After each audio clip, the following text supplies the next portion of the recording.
Today's plan is to continue with Castlevania Portrait of Ruin, of course. Don't know how far I want to get exactly, but what I do know is what's up next is casting the Sanctuary spell, breaking the curse. Maybe we get around to breaking the curse on the Vampire Killer. Who knows? Maybe the title will make sense, maybe it won't. Maybe I change it. Regardless, I'm ready to play more. So I think, yeah, these I was going to save for later because I think these are for later areas. We need to do... I know we need to warp, okay. This game's hard mode is something else. I believe it. I believe it. Cross that bridge when we get there, exactly. But, yeah, I've not really dabbled with the hard modes in these games much, if at all. So that's always an exciting prospect, of course. Especially, especially because I feel like largely these games aren't too tough. Ecclesia's early game is definitely, like, notable. But aside from some of the bosses, they're not too bad, you know? A lot of games with a huge gap in modes. You die in 2 hits. Yeah, it's... I would imagine it's a pretty big, big leap. Oh, and there was a save room right here. I could have just started here. Doesn't really matter, though. And I guess the thing we want to keep an eye out for is when I get the Owl transformation and or Jonathan's super jump. Because then I can access some areas and clear some maps that I haven't yet. Ooh. Yeah, what I'd like to see... Of course, I did just put that video out on Hollow Knight, which, if you haven't gotten around to see it, that's totally fine. But something I like about Hollow Knight, though, is, like, I don't think the Souls, like, death collecting system is totally necessary, but I do like that the way you heal in Hollow Knight is akin to the Souls games in that it's not like a menu input. Like, you do it on the fly, you have to, like, kind of find... Like, for me, Monster Hunter was the first game that I played that had a system like that. Where, like, you have to kind of find a window of opportunity to heal. And I'd be interested when Castlevania comes back, for them to integrate something like that. And I'm sure, well, I can't be too sure with Konami, but I would hope that they take some cues from the indie space, because the indie space has been kind of carrying the genre for the past... What would you say? Decade? Maybe more? And then, of course, Metroid comes back, and it has, like, more of an action focus, akin to a lot of indie titles and stuff. God, Dread is so good, though. I really need to play the, I need to jump back into the 2D Metroids more often. Over 10 hours into FF6, opera scene almost made you... Hell yeah, dude. That opera scene in FF6 is amazing. Especially in the Pixel Remaster, the way they, like, orchestrated it and, had the voice acting and stuff. It's really a special moment, for sure.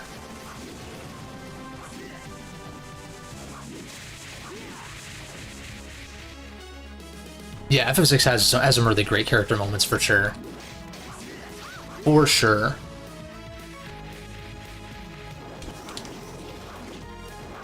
Yeah, playing... I almost... Sometimes I forget that I, like, replayed... Or, like, played through all 6 of those Pixel Remasters this year. Not that I forgot, but it's more like... I've, like, just played a lot of games this year, basically. And like, replaying FF6 was a real joy to do. In all things considered.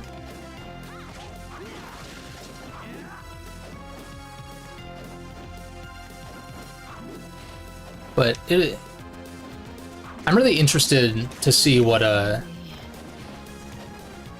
Konami potentially has cooking in regards to Castlevania.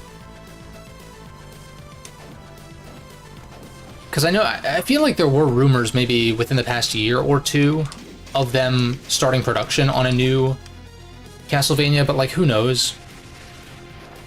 But then again, I mean, I guess Silent Hill and Metal Gear are coming back in the form of remakes. This is a little bit different. I wouldn't stick my nose up at a Castlevania remake, but, like, what would they remake? Like, I guess Symphony of the Night, but, like, I don't know.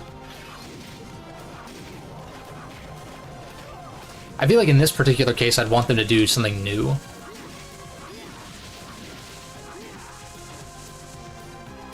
Like, I don't know if they would ever be able to get Iga on board, even as like a more of a freelancer, or if he'd be interested in doing that, or like, you know, whatever, but that would be cool. But I don't know. Do you think there'll be more collections like the 3D games? I would hope so. I don't have much experience with those, but I hope they don't get forgotten. Because like I know on Steam, I know the Lords of Shadow games are on Steam, which that's not obviously what you're talking about. You're talking more about the N64 and PS2 ones, but yeah, I would hope so. In the same way that I would hope that Capcom does like a Mega Man Legends collection, even though I don't have experience with those games either, but it would seem weird to stop simply because you're past the like pixel art era, you know?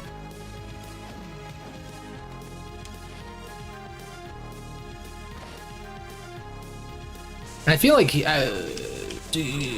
what was I gonna say? I totally had a brain fart. Considering how much effort it took to get these games operable, considering all the touchscreen stuff having to be adapted, the N64 games and the GameCube games, like, obviously you'd want them at a higher frame rate, like if they could be locked 60, but I feel like that would be potentially less effort overall, so like I don't see why they wouldn't do that. Like do a remaster collection or something. Right. Unless the recent fighting collections are the next. Yeah, that's true. Well, first of all, what's good, Space Cowboy and Gustavo? I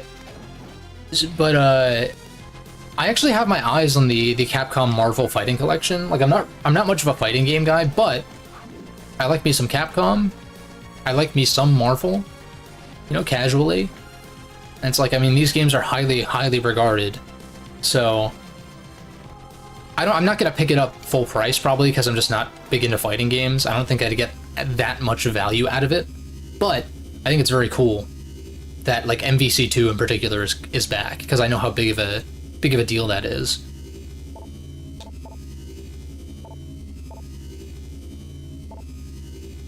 Right, so we come back up here for the true final boss, I believe, later on, I think.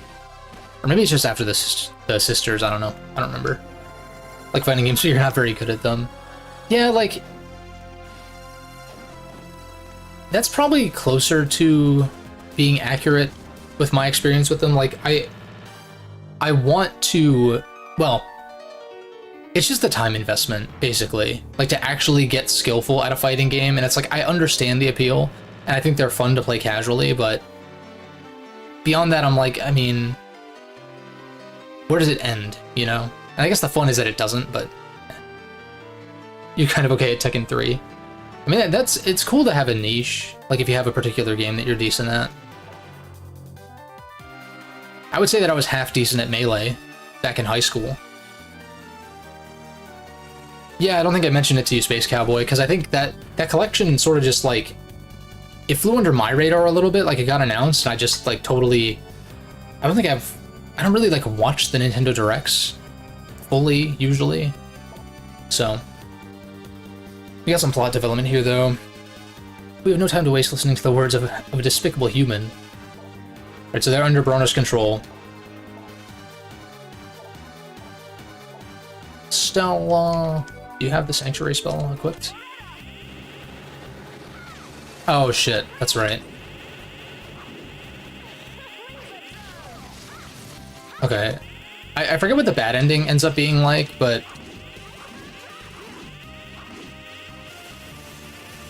Oh, I fucked up. I should have kept it over here. Wait, you know what I can do? I can keep Charlotte, like, over here. And I'll just... Why are you targeting her, dude? Like, I can potion up, but I'm also, like... Oh, I pressed B by mistake, god damn it. I pressed it one too many times.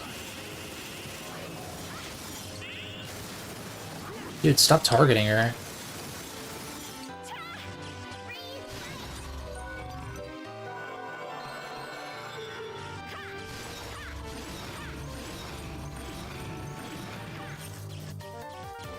I think I need to see some of these attacks real quick. Oh shit.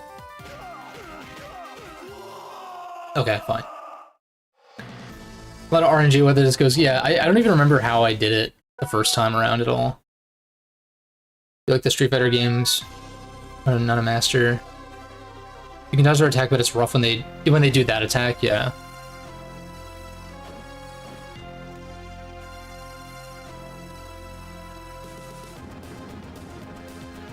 Make Jonathan stay and maybe use Taunt. Ooh. Oh, that's a good idea. Okay.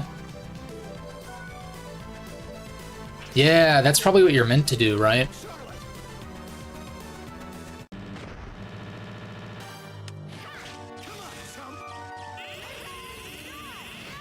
Well, okay, hell of a start.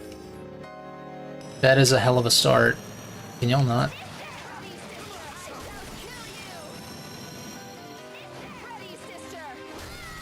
Oh my... I got clapped, holy shit. We'll figure this out. We shall. She just hit Master Rank in SF6 a couple days ago, congrats. That sounds impressive.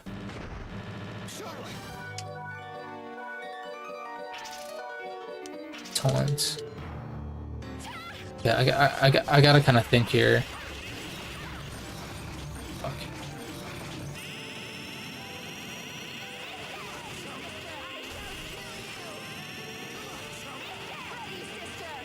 You fucking bitch. God damn it. Am I on hard mode? I'm probably just under-leveled, honestly. 28? Like, I don't...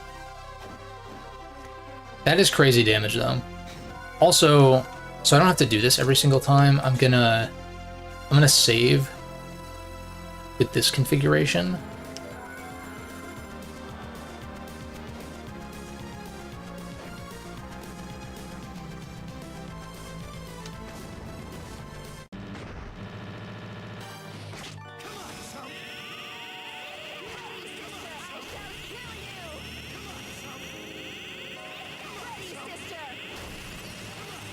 Oh. Oh shit. I actually pulled it off, damn. That was a crazy hitbox dodge though. Like you saw the hilt like basically touch Charlotte, but the actual sword fell in front of her. Like I'll take it for sure. Spell's perfectly cast. Now let's see if it was effective. Their eyes are back to normal. Over here in Ecclesia fighting for your life. No, it literally barely missed. And yeah, that sounds like Ecclesia to me. It's gonna be fun. All my gripes with Ecclesia aside, it should be a good time, if only for the combat challenge. Nice. Well, of course, I'm the smart one. Basically.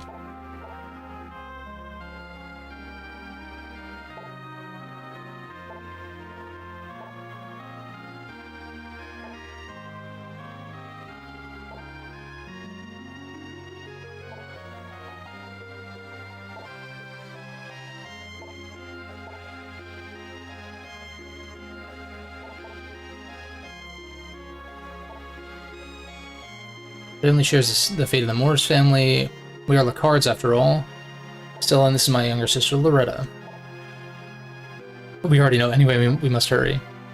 Must defeat Bronner. He's painting something that holds the power to destroy the world.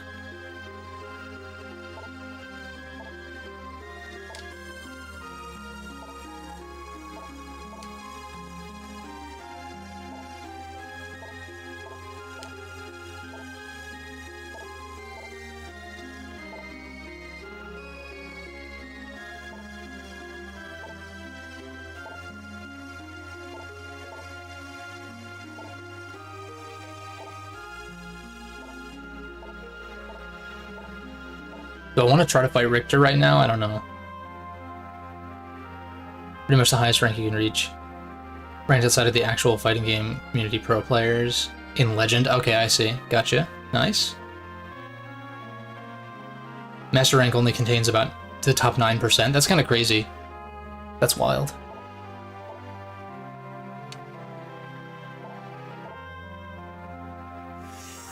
Actually walked into the post-game Cave area. Oh shit. Yeah, that's funny.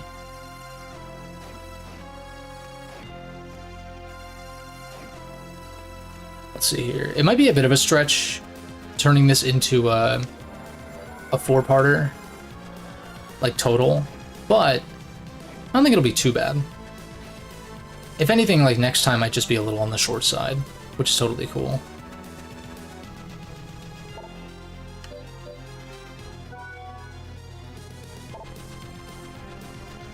I kind of want to just like try.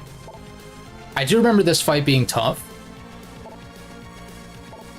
but I'll try it now like once, and then what I can do is I can delve into some of these paintings, level up a little bit, and then come back and try to do it at the end of the stream or something to that effect.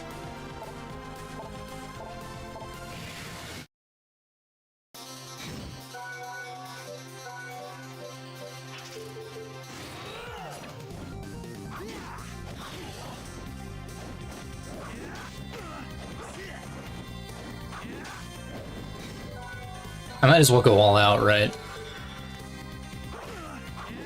Oh shit, I'm playing terribly, sorry.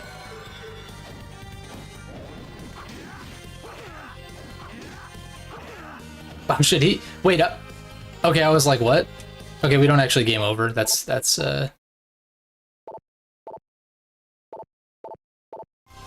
Okay. In that case, I really... I mean, I can just warp back and buy more potions, I guess, but... I just saved. I feel like I should... Just to, like... That's why I kind of wish it did game over you, so that way I would get my potions back, is what I'm getting at. Much easier than the final boss. 10 or 15 attempts. Yeah, I think coming back when I'm higher level is the answer.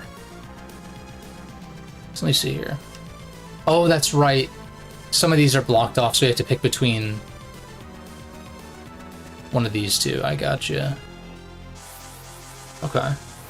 Usually use the Nebula Whip. Oh, because the long reach? That's a good call. Those are the cheese, the cheese strats.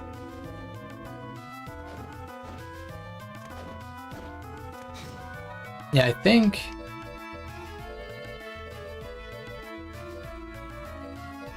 I do remember using the Rose Stem Whip a lot. So we can, like, try that out.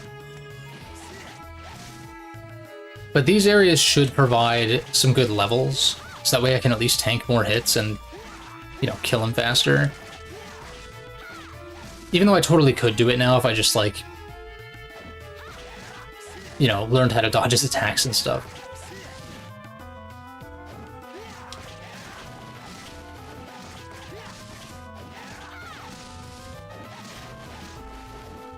But I think it would be behoove of me to not spend too much time on that fight right this second. Though I do want the Vampire Killer for the final boss for sure.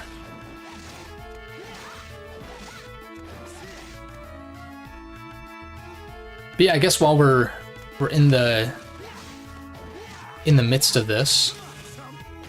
Oh shit! Wait, I have taunt active still. Whoops. Oof. I played a lot of Star Ocean: The Second Story R this weekend, and I think last time I said like it's fine, but not really clicking with me. I like it, and I'm gonna see it through to the end because I don't have that much left. It's not like super long, but I also just played a shit ton this weekend. And it's cool. It's cool. I'm probably not going to do a video on it. I don't think there's enough for me to like want to do that. Also, I should just use a fucking anti-venom. Also, this thing's tanky as shit. But like from what I can tell, the appeal is like the skill system in particular. Which is basically like you have a bunch of skills that allow you to do different activities like outside of combat even. And what you can do, for instance, is like...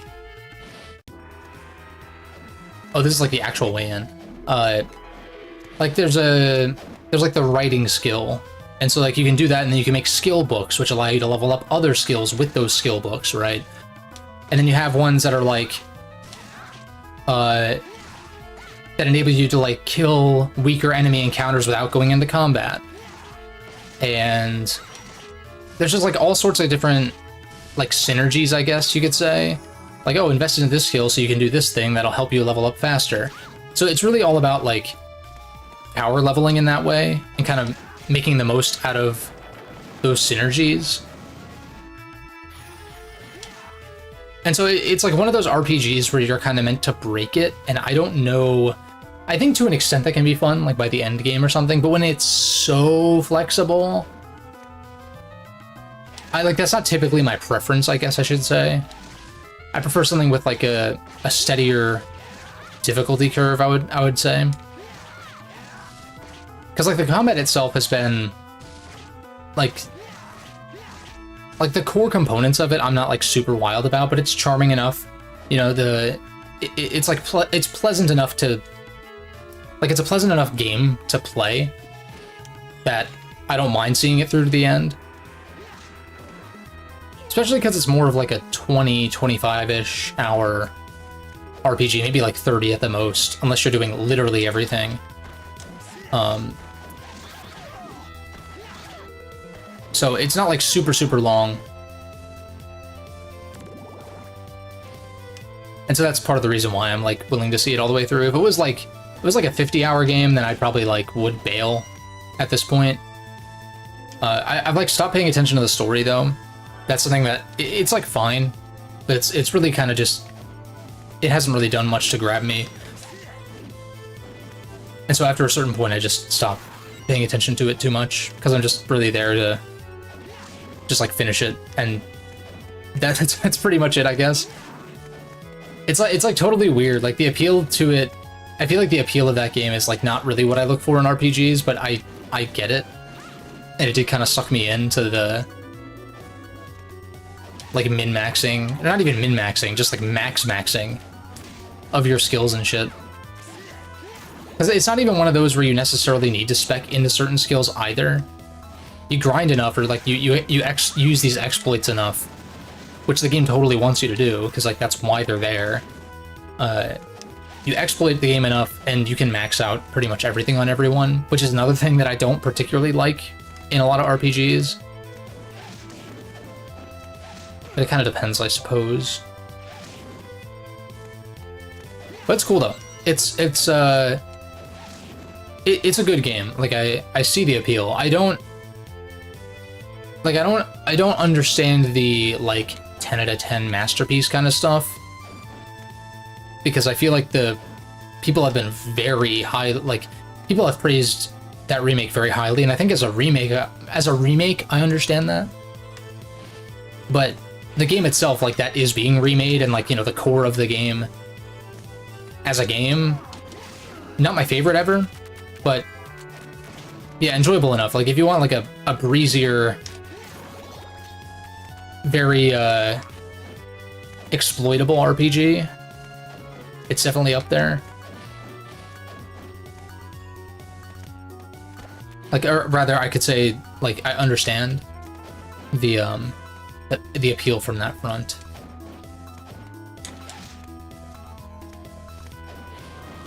And I don't know that I would have gotten that exactly if I had only played the demo. It's like last time I think I mentioned I might have bailed if I had played the demo. And who knows, maybe that would have been the case, but like a hypothetical. But thinking about it now, I'm like, it didn't like fully click for me until past the demo would allow you to play, as far as I understand.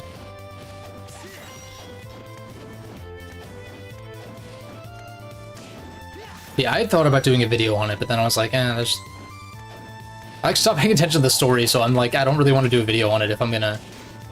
Like, I don't want to talk about how the story didn't really do much for me and then proceed to say, like, oh, in the late game I'd stop paying attention to it. Because I usually don't do that. But...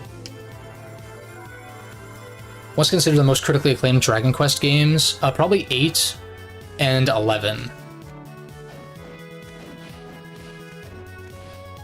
Those are the two that I've heard the most praise for. And then maybe like 4 and 5, I think, are ones that get tossed around as well. Where this game has an axe armor mode. There's all sorts of weird, interesting modes. I think you're right, though. Like, you can play as an axe armor. It's interesting.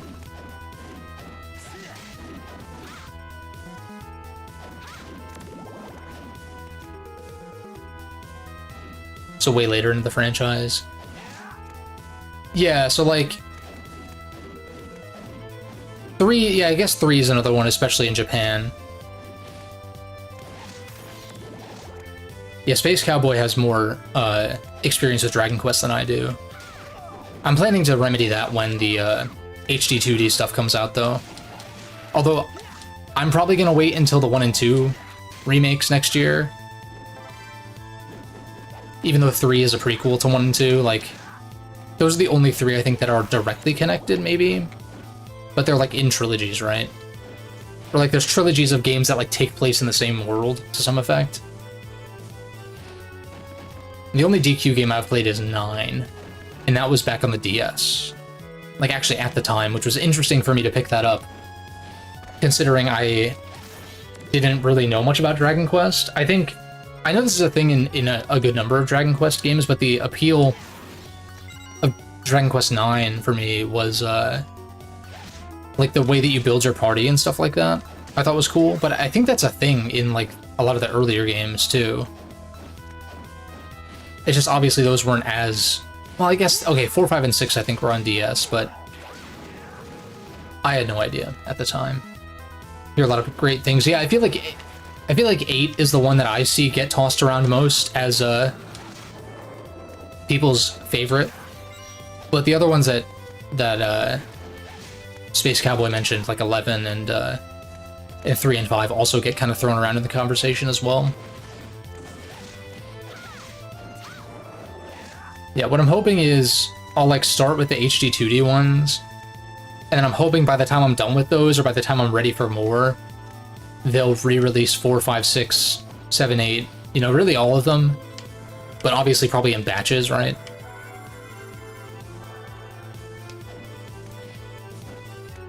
Because Dragon Quest VIII was also the first 3D entry, as far as I understand. Like, all the first 7 were all sprite-based.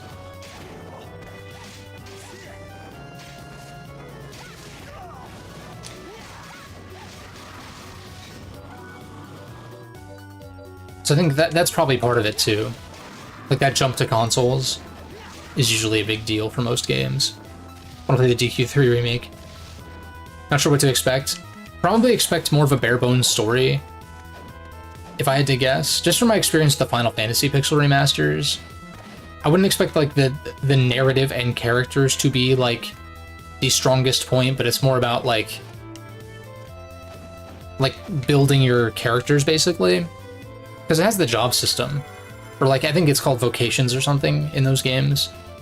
But it's like the job system in Final Fantasy. And I guess if you're not aware, it's like you assign certain jobs to certain characters, and I guess depending on what game you're playing, there's more depth to it, but that'll determine what skills they have access to and what armor types and weapon types they can use.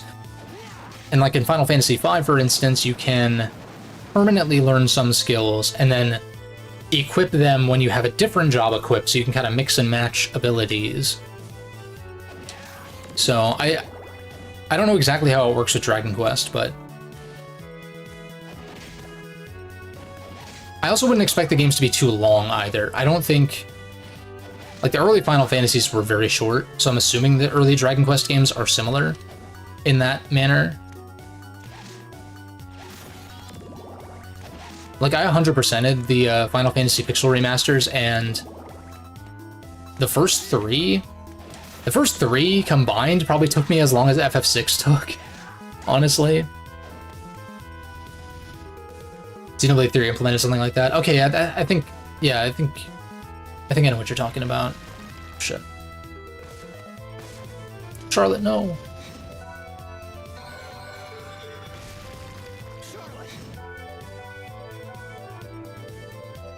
But yeah, I think, like, Final Fantasy 1 took me, like, what, 10 hours, maybe? And then 2 took me like closer to 15, but I selected the wrong thing, didn't I? It took me closer to like maybe 12 or 13, I think.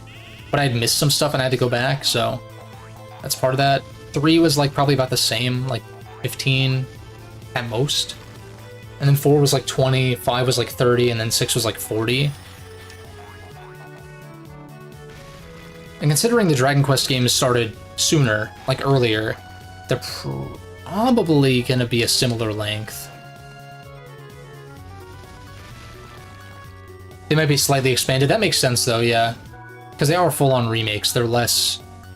Like, obviously they want to retain some element of the... like, an authentic experience, but they are full-on remakes as opposed to more, like, you know, remasters, as it were. So it's understandable.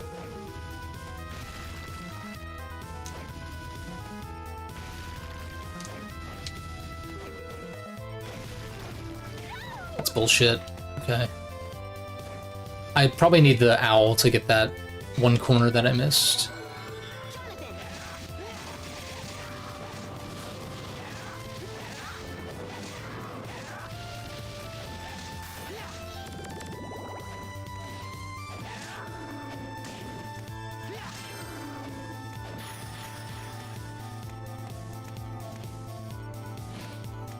I'm assuming this loops... I'm assuming this loops back up to where I stopped, but maybe not. Oh wait, Jonathan can wear this, right? Weirdly. And it's actually good.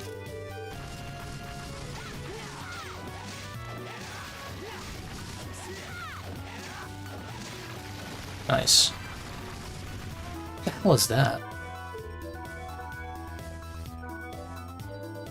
I don't even know what that is. Is that like a usable item? Was that...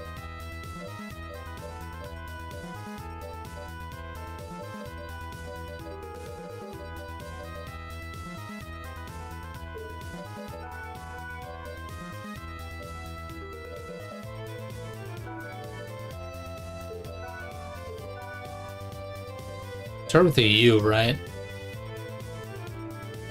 Recent. How do I toggle that?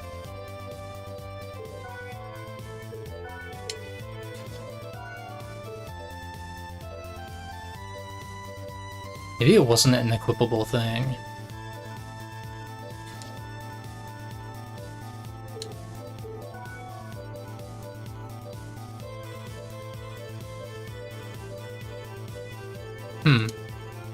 I don't know.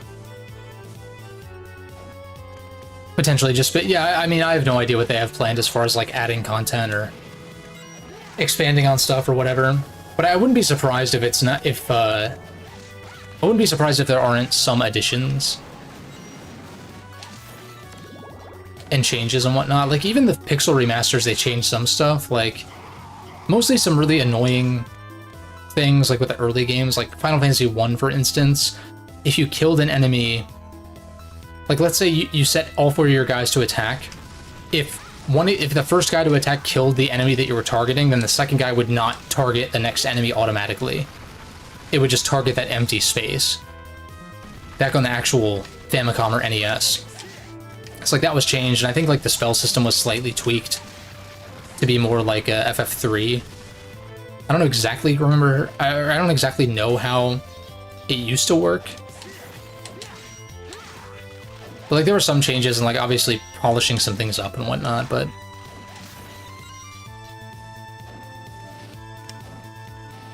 yeah, it is kind of a shame that, I mean, it's not a shame, really, because I think the pixel remasters are really good, as far as, like, the remastering side of things. I do think it is kind of a wasted opportunity to not HD 2D remake, especially 6, and maybe even 4 as well. I mean, shit, you should probably just do 4, 5, and 6, to be honest. If anything, but, like, if you were to just do 1, I would want it to be 6, obviously. Because, like, 4 got a 3D remake on the DS, which, granted, it's a 3D remake on the DS, so, like, you know, very chibi and all that, which I'm not a big fan of, but whatever. That version's also on Steam, weirdly. Not entirely sure. Like 3 and 4 both got that treatment on the DS, but they never got around to 5 or 6 at the time. I'm glad about that, because then that means that 6 can get like an actual remake at some point. But if they did, what's up, Joshua? Portrait of Ruin's the best DS game? Or DS Castlevania game? I would probably agree. As far as the best DS Castlevania. Which would place it among some of my favorite DS games as well.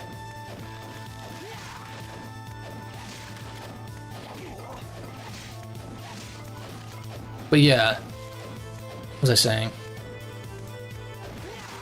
I feel like FF6 and HD 2D would be like kind of perfect. Like, of course, I'm almost like morbidly curious about what an FF6 remake could be like with a high budget and like modern graphics and stuff, but I don't think that's necessarily feasible in the same way as like what they're doing with 7. And I guess I can't speak too much because I haven't played Rebirth, but I would say that I like what they're doing with 7, but I do wish that it wasn't like split over 3 games. Like, I think it is kind of a bit much, but it's just the circumstances, you know, like I'm not too butthurt about it because like it is what it is, you know? Which to steal my really good DS games. Alright. Yeah, right. Yeah, the,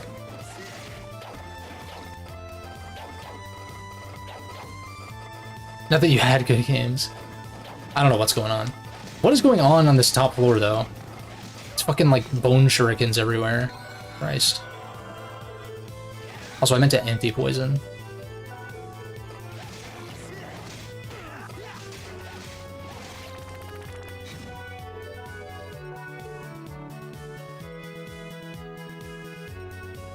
These other games. Right, yeah. No, you're good. You're good, Demos. No worries. But, yeah, like, the thing is, I don't mind it for FF7, like, as, like, I mean, it's a 3-off, but, like, as a one-off thing, sure. But something that kind of, I think it was mentioned on a podcast I was listening to, was, like, what if they remade each of the Final Fantasy games, or, like, the ones they're gonna remake them in different ways each time? So, like, 7 gets the trilogy kind of thing. And then, like, I think 8 would work well in that format too, but ideally not split up, you know? But I'd like for 8 to get a remake because I think there's a lot of potential there that I don't, like, I like Final Fantasy 8. Like, I like Final Fantasy 8, but there are a lot of issues with it that I think could be alleviated with a remake, for me personally. And then, like, 9, the rumor is that the remake is a little more, like, scaled back, which I think is fine. Like, because 9 is more of a throwback title, sort of. It's still ATV, but it goes back to fantasy, so, like, it'd be cool for FF9 to still be turn-based to some effect, and be, like, a smaller scale remake. Turned it off and replayed FF7 OG at a spite, but 6 hours in. You hate what they did to the story? See, the thing is, for me, like, the thing is for me is, like, the big thing that I think the remake trilogy, well, okay, there's, like, a few things. There's a few things that I think the remake, like, project, and again, I haven't played Rebirth yet, but, because I'm waiting for it to come to PC. But, the big things that stand out to me as being done better in remake are the characters and the combat, for sure. Like, so easily. Because I really like the PS1 Final Fantasies for their storytelling, obviously, because that's, like, the appeal, in my opinion. I had some people tell me off a while back, on a video I've since taken down, and it wasn't even that, like, I wasn't even saying anything that crazy. It was more just, like, my point was, I don't really play Final Fantasy games for the gameplay, really. Like, that's not really the appeal, in my opinion. For me, at least. Especially the PS1 games, because they're very fucking slow.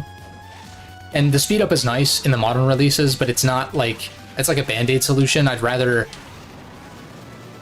It's a whole thing.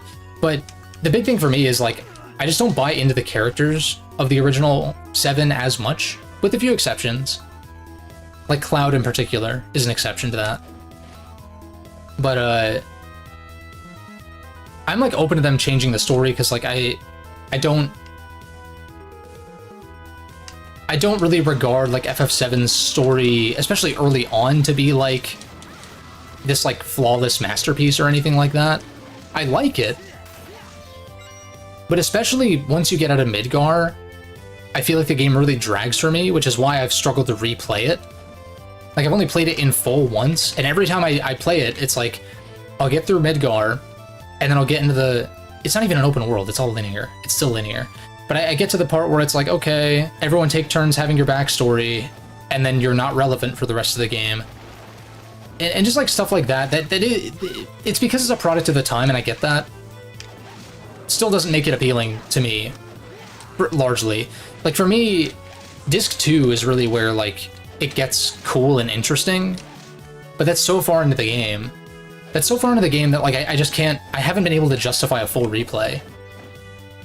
Which kind of sucks, because I'd like to experience some of those later game story moments again. Like, particularly at the Glacier and all of that. But that's why I think Remake has some issues that are specific probably to it. Whereas I wouldn't be surprised if Rebirth actually fixed some of my issues with Remake, which I still very much enjoyed. But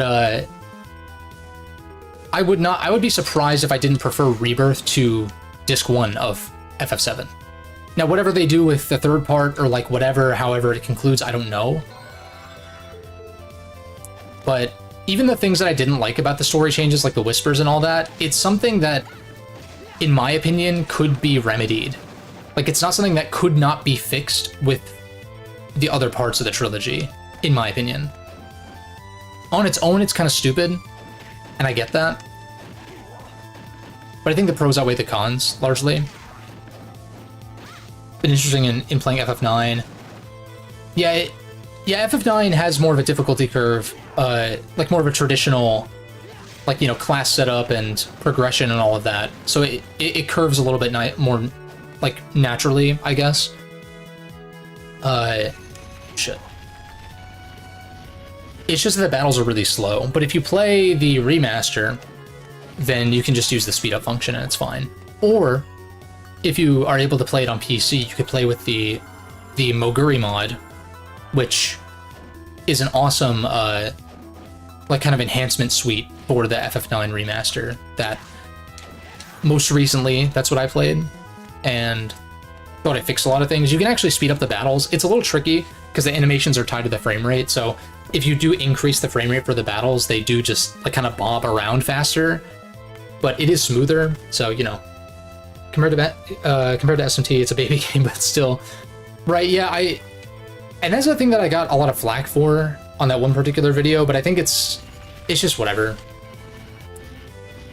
It's whatever, because, like, I don't think I was as tactful in that video as I could have been. That was just why I took it down eventually, and kind of re-clarified in the FF9 video that I did. Man, I kind of want to go back and fill out the map, but I feel like I'm so far out at this point from where I was. But, yeah, like, that's part of the reason why I want an FF9 remake, because for gameplay purposes, even if it's still turn-based, I don't really care if it's turn-based or action. Some Final Fantasy fans are, like, very particular, and I'm like, I mean, I don't know. I like action games and turn-based games, and Final Fantasy hasn't really been turn-based since FF10. So, like, and it's always been... Final Fantasy's been trying to be an action game since Final Fantasy IV. Like, literally. It's been trying to be more action-focused since literally 1991. So, whatever, but... It's just, like, a whole thing. I don't get the consternation about whether it's turn-based or action or, like, whatever. Especially in a series that is, like, as flexible and ever-changing as Final Fantasy is. But I'm also like a newer fan, so... Shit.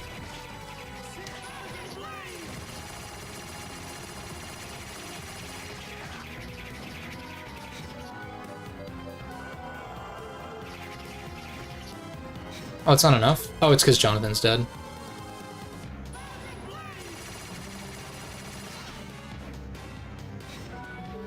Yeah, I'm just gonna cheese this boss.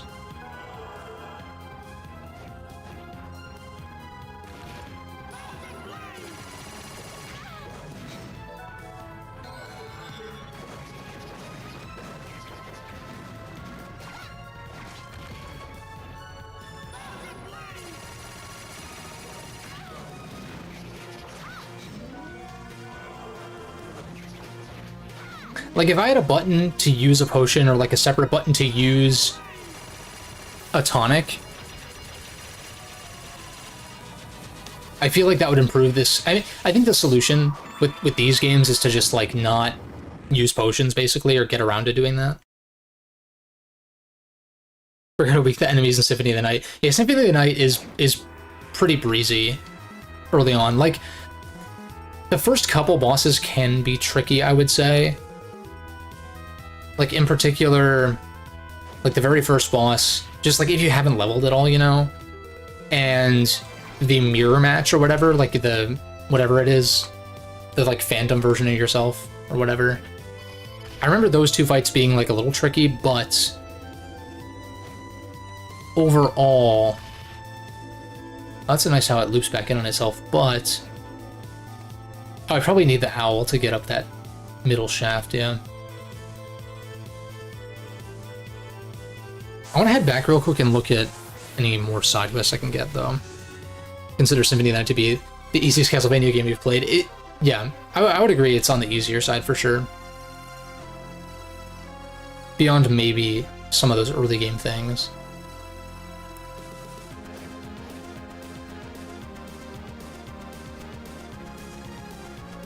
Say Aria, yeah.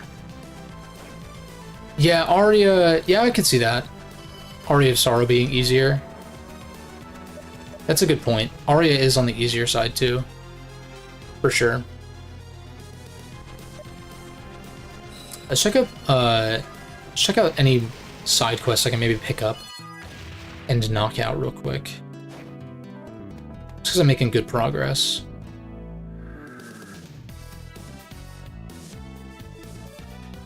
But yeah, I never realized that it was like a baffling thing to say that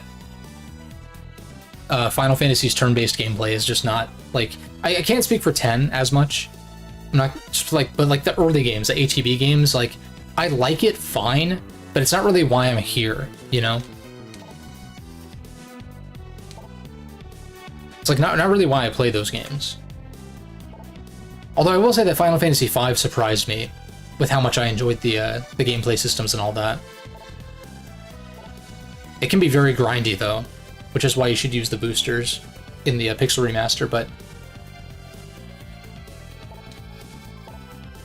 like, FF5 was probably the closest of the first 9 to, like, actually leverage its mechanics fully in combat, instead of, like, largely being able to just spam the attack button through most of it. Doppelganger, that's the boss I was thinking of, yeah. If you know the trick to grab the jewel knuckles... Okay, yeah. Yeah, I guess there's some ways to cheese that I never realized. But even playing naturally, it's like, you get past that, and the game's pretty much a breeze. I would say some of the bosses in the Inverted Castle can be tricky if you haven't been leveling, like if you've been avoiding combat or whatever. It's because some of those enemies and bosses hit pretty hard. Defeat the Ghoul King. It's probably the same thing as come back when you have no money, that's right. This one. Well, I need to stock up on potions again, so...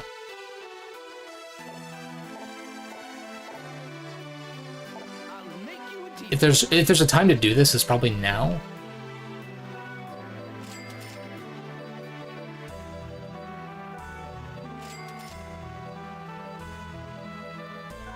Stock back up on these.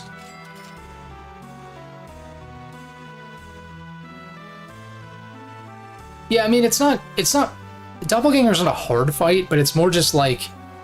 I remember it caught me off guard, at least at first. Like, I don't remember that fight super distinctly. But I think it's more so that I was, like, under-leveled or something, or just didn't play carefully enough.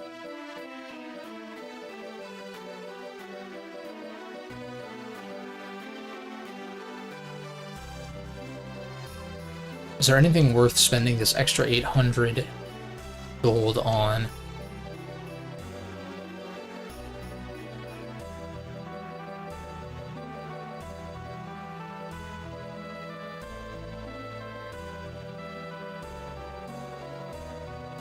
But yeah, and then I guess like SMT has the opposite problem as Final Fantasy, where like the stories just typically aren't as interesting. Which, like, ultimately it's a game, and so, like, yeah, gameplay is important, but it'd be nice if it also had a story that was more interesting, and some of them do. But it doesn't get me, like, as far as, like, it doesn't work for me as much as, the Final Fantasy games that, like, have resonated. Particularly, like, 6 and 9. Especially 9. From a storytelling standpoint.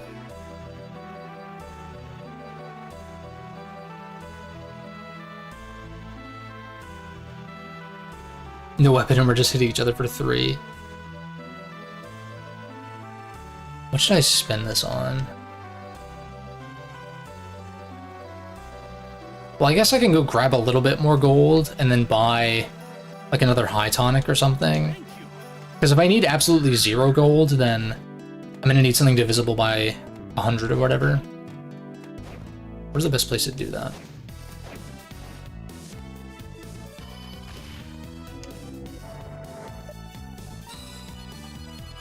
Was it here that I was? Yeah, it was here. So if I can get 1200 exactly, I can just buy a high tonic. And do that quest pretty easily. Alright, so now I just need 3 singles.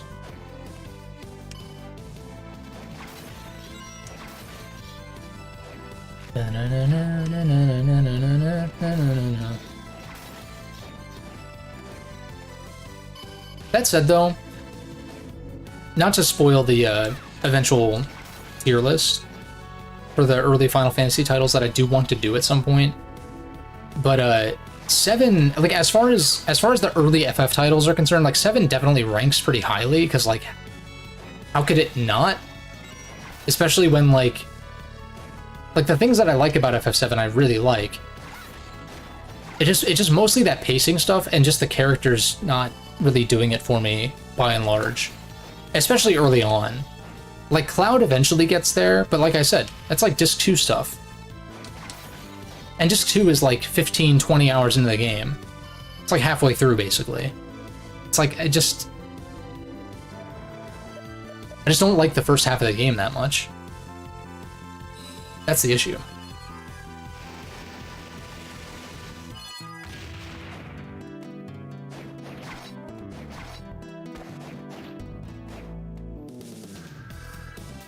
One more dialogue.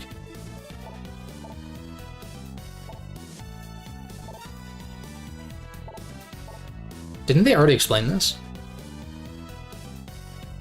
Power to incarnate the memory of the Belmonts engraved in the whip.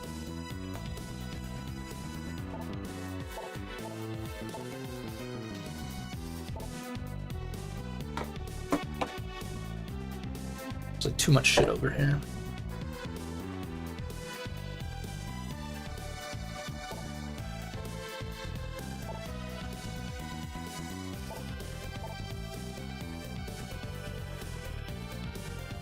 It's just a image of them. Not an image of them, it's a image. If you wanted to challenge yourself, do early Clock Tower, but you're scared and retrying an Igavania is too... Yeah. That's fair. That's fair. I remember looking at my save time for my most recent Symphony of the Night playthrough, and I was surprised at how quickly I got through. I don't remember what the number was, but it's nice having at least a handful, if not a few handfuls of games like that, where it's like, hey, I can just beat this in an afternoon or like in a weekend if I want to do a replay or something, or in a few evenings or something. I like that. Not every game needs to be that short, but like part of that is just experience of replaying and stuff. But it's like how I went through some of the Mega Man X games earlier this year for, you know, the however many times. It hasn't actually been that many times I played through them all the way, to be fair, but like replaying them and just being like, hey, this is like an afternoon, you know? Like 3 hours tops kind of deal. For like basically 100% too.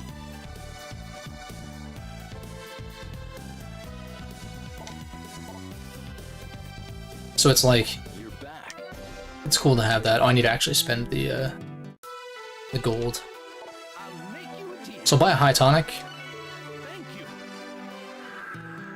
But yeah, the thing that bugs me, I know I keep coming back to this when we've already moved on, but the thing that bugs me the most about the FF7, like, OG versus remake discourse is just the people who can't get over the fact that the remakes are doing something different and that no one's forcing you to play them. Like Joshua mentioned, he ended up bouncing off of the remake and just going to replay the OG, and that's great. That's great. If that's what you enjoy more, then yeah, go do that, obviously. But like, there's just like, it just like annoys the shit out of me.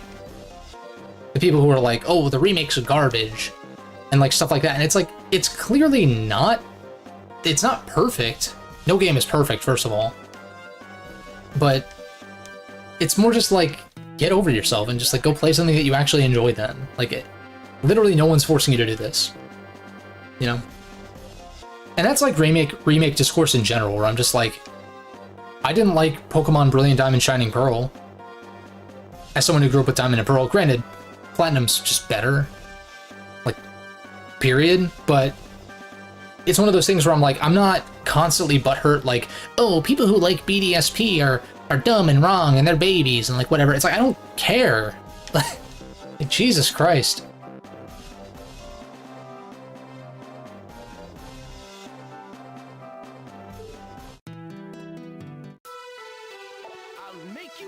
And I've seen a lot of that kind of discourse surrounding FF7 in particular because it's such a big name in gaming. All right, what am I doing? I'm getting distracted. You're back. Not big on remake story, and that's fair enough. That's fair enough.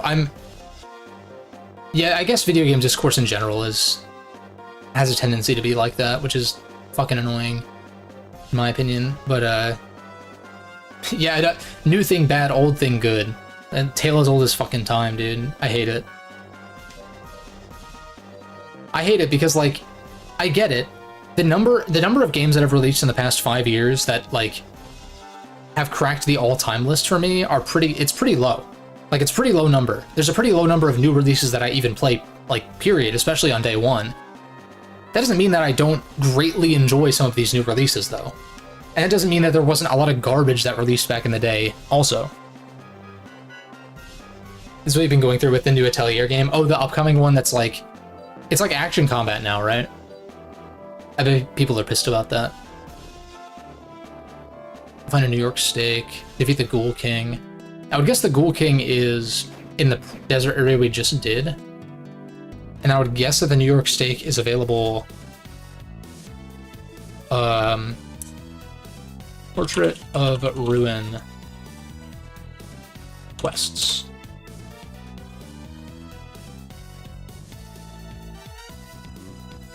New York steak. Just with the Gorgon monster in the Burnt Paradise. Okay, so Burnt Paradise for the steak. And gosh, what was it? I just had a total mind fart. Ghoul King. The easiest way to do this is to be 13th Street. Okay, keep killing ghouls. Okay, so it's not the desert area. They change it up. So we go here. Yeah, that aspect of video game discourse really just annoys the shit out of me.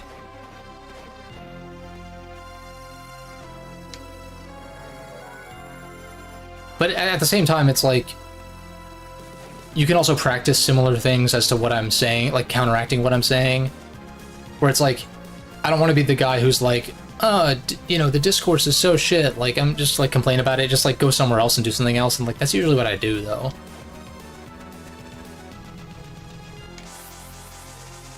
Discourse around the new game has been fairly heated. Devs are trying new things that they've never done before. Thanks to the success of Ryza, yeah.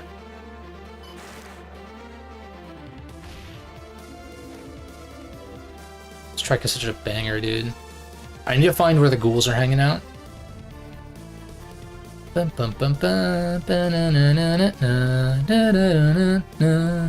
I don't want every game in the series to be, in any given series, to be,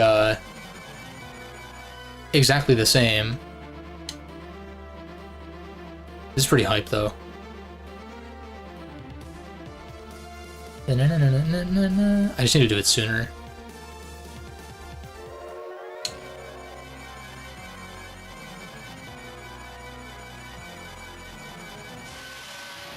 Wild. We just play video games instead of caring. Yeah, exactly. Exactly. And, like, that's the thing, I guess. Because, like, I just get... for me, it's more of a curiosity thing. Like, I get curious as to what people are saying about certain games. But, like, I don't really seek validation in the same way a lot of people seem to. Unless I'm, like, if I'm against the grain, then, like, I'll look into it just to be like, am I crazy? Like, am I missing something? And honestly, the answer more often than not is just like, no, you just have different tastes. Like, it's just not for you kind of thing, you know?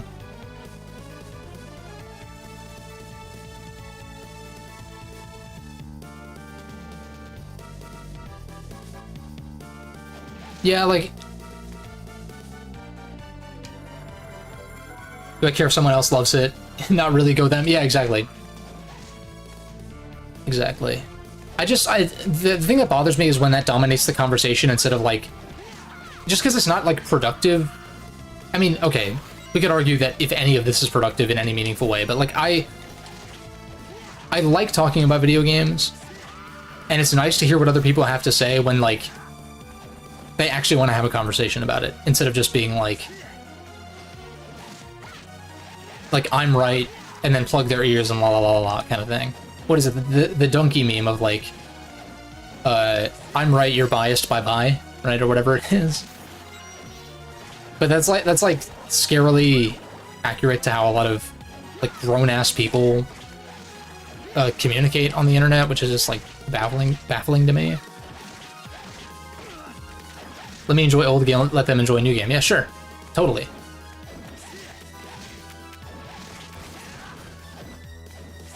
Totally.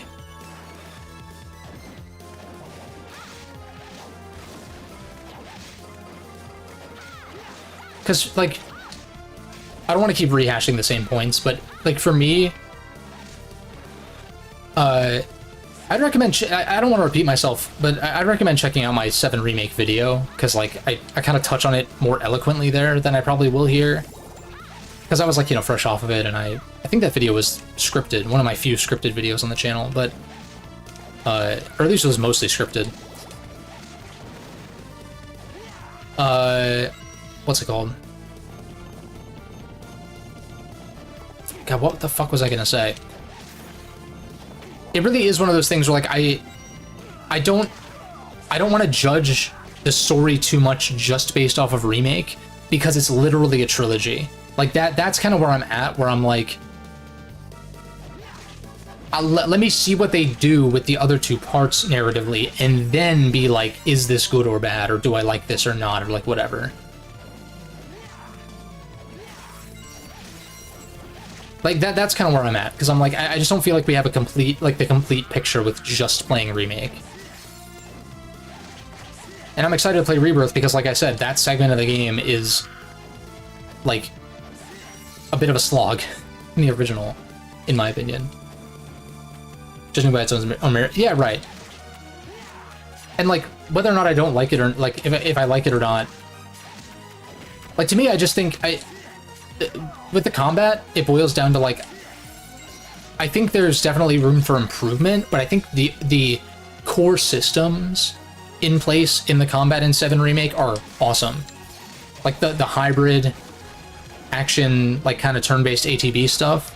I think that's a great way to adapt ATB into like something that isn't just waiting around for your turn still.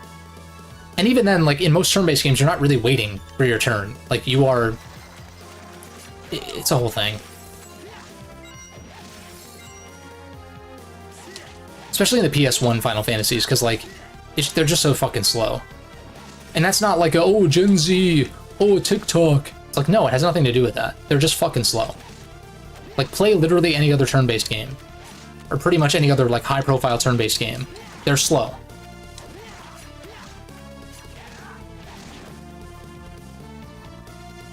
Love Kingdom Hearts. Something about the combat didn't exactly click with you. Yeah, because I guess Kingdom Hearts does have a similar thing going on. I have a friend of mine that, he doesn't really have experience with the older Final Fantasies, but I know, like, the combat didn't click with him either. Like, it was something that he didn't really, like, vibe with. But he's, like, you know, big into Elden Ring right now, and, or at least, you know, when Shadow of the Erd Tree came out. And he was big on it when it first came out, too, but, like, that's kind of, like, his, like, I would assume, like, preferred style of action game. It's like FromSoft stuff to a degree.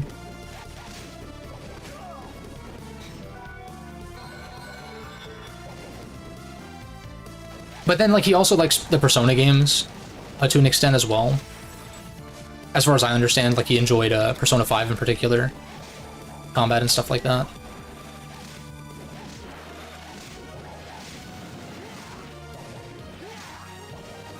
Try not to die here. Okay.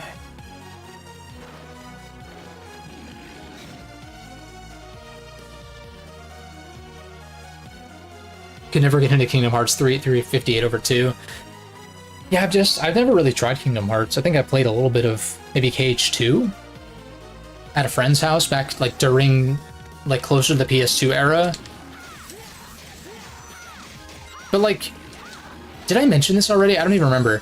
But, like, the Disney stuff, like, that's the thing where I'm like, I have fond memories of watching, you know, like, Tarzan and, you know, not so much the Lion King. I was never really super big on the Lion King. Sue me. It's just not one of those that I, like, grew up with extensively, or as extensively as some others. But, like, I like those movies, but it's like, I've gravitated towards, like, other properties so much more that I'm like, I don't really need to play in Toy Story World or, like, Aladdin World and stuff like that. I'm content, if I want to experience those universes, I'd rather just watch the movies, I guess. Which might sound weird coming from me, because usually it's like, oh, I'd rather play a game version of this, if it existed. But it's not even...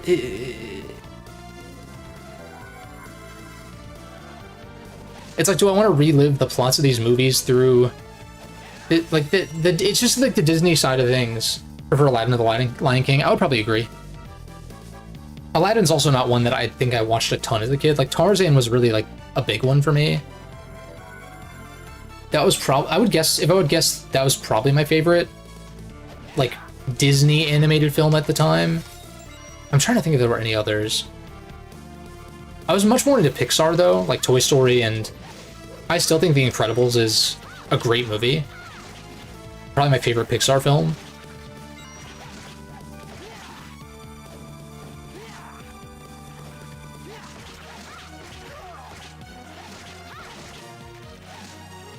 It's a shame that Incredibles 2 was, like, kind of mediocre, but it's whatever. I've talked about this a lot in, like, previous streams. Also, wait, that was the Ghoul King. Sick, so I guess that's done?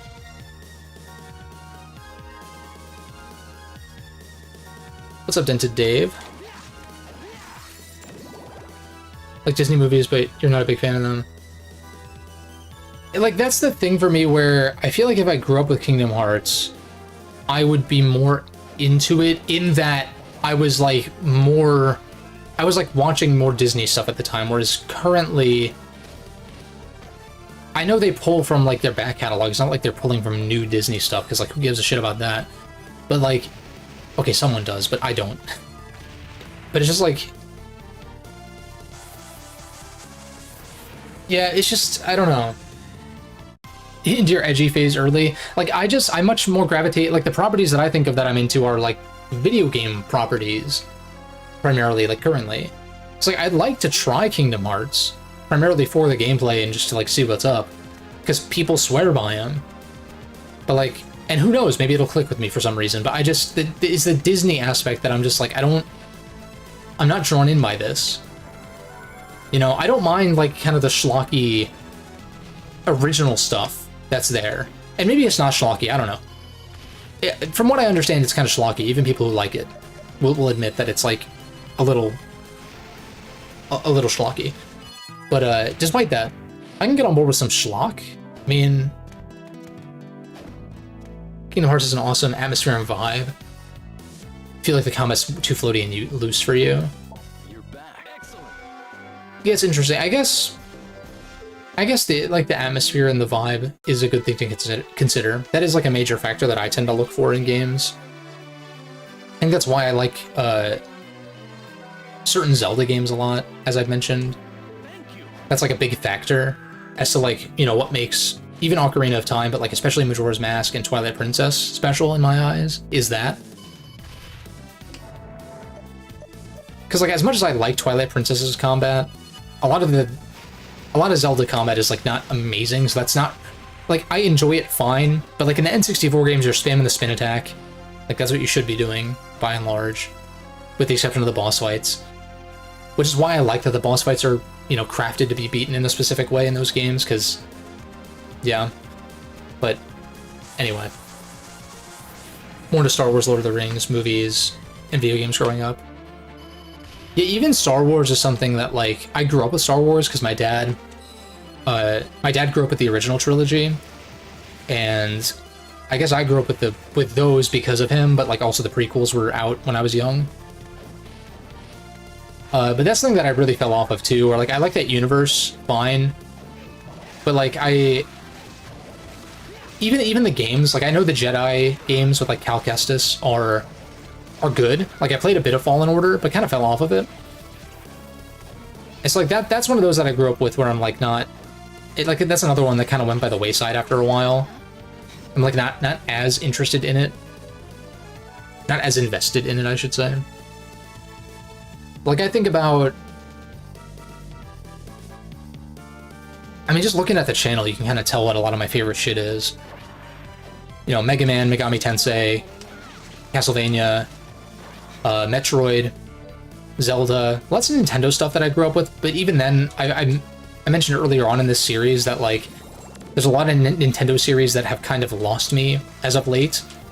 Like, I'll enjoy a Mario game, but they don't hit the same, in my opinion, like the newer ones. I liked Odyssey on a first play, but replaying it, not as much. It's still good, though. Don't get me wrong, Wonder was fine, too. Like, it was good. It was good. It wasn't a masterpiece. It wasn't Game of the Year. I haven't played Baldur's Gate, but, like, come on now. Like, you know, like, even as someone who hasn't played Baldur's Gate, like, that's clearly the best game of last year, from what I can tell. Obviously, taste and all that, but, you know, that was, like, the clear pick, at least, in my opinion. And, like, Zelda's definitely lost me, you know.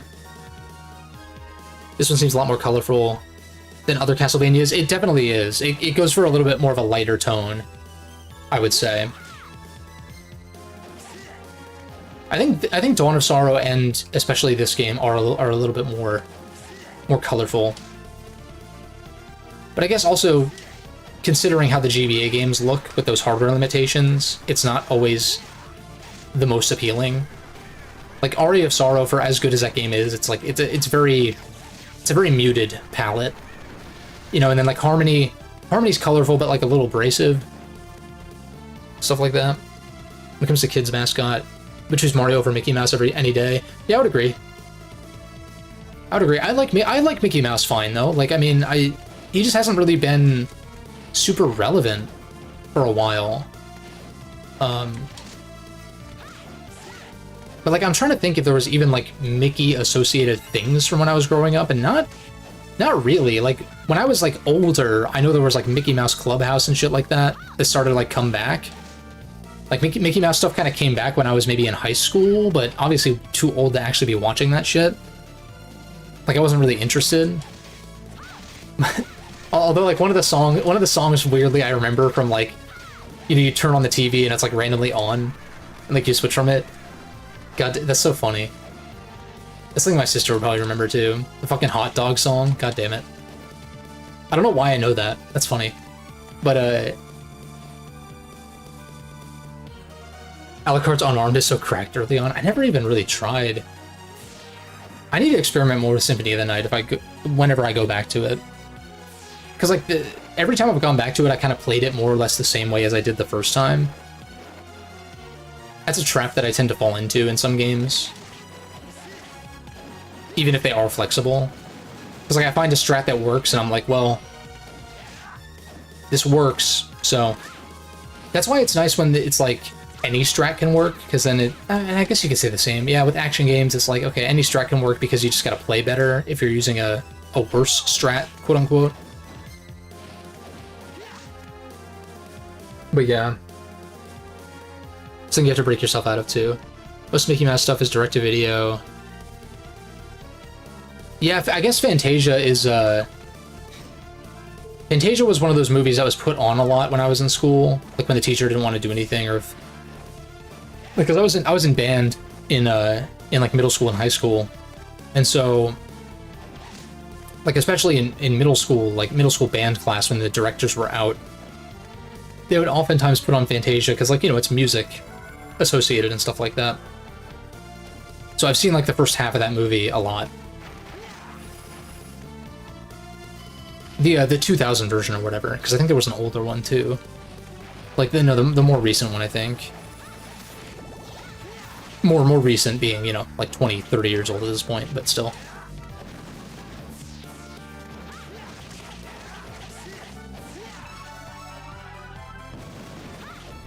Then we're getting dangerously close to Mega Man X6 levels of enemy spam here.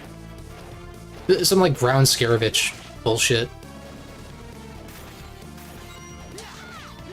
That's like one of the more memorable levels from that game when I played a little bit of it.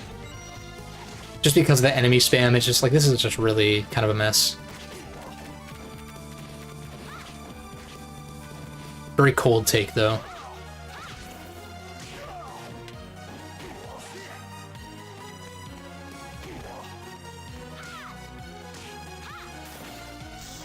What the hell is even down here? Oh, just a dead end with treasure? Okay. I guess we take those. I don't know how I dodged that, sure.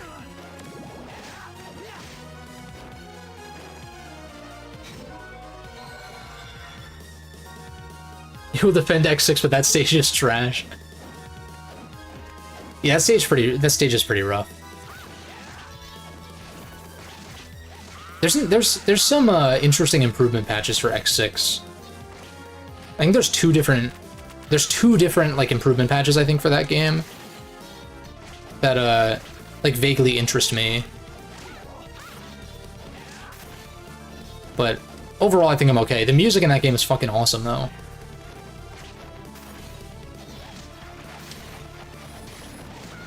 Yeah, I really like the PS1 X games have amazing soundtracks. But 4 is like the only one that I really enjoy playing particularly. 5 is fine also, but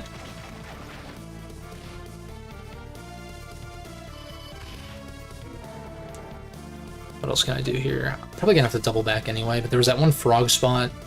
Maybe I save and then I warp up. Maybe I just go on foot because I'm not even that far. It's the Mothman.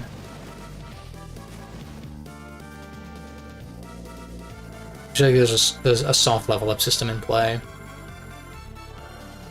Only gonna have 2 to 3 parts maximum in normal play. Yeah, I'm trying to remember how I don't remember a lot of the distinctions from X6 because that's probably the one that I played the least of besides 7, obviously, which is garbage. And that much is very apparent even within the first like 10 minutes. It's like this is gonna be rough. but it's kind of like beating a dead horse at this point. What do we need here?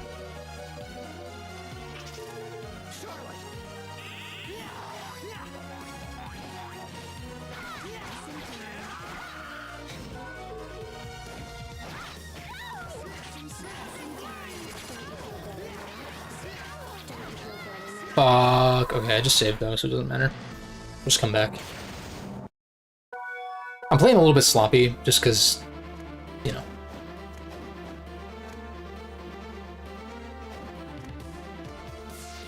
It's hard to be attentive to the streaming side of things while also like playing particularly well. Try to focus up here for just a minute.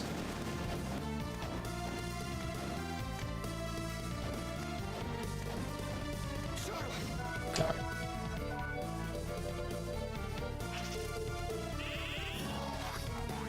So I think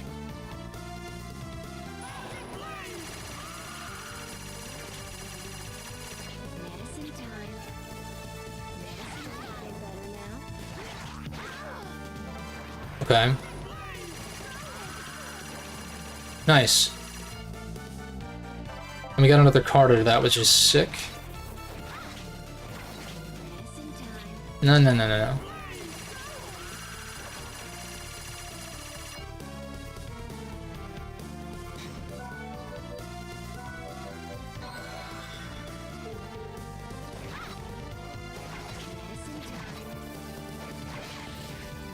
Shit. Fuck.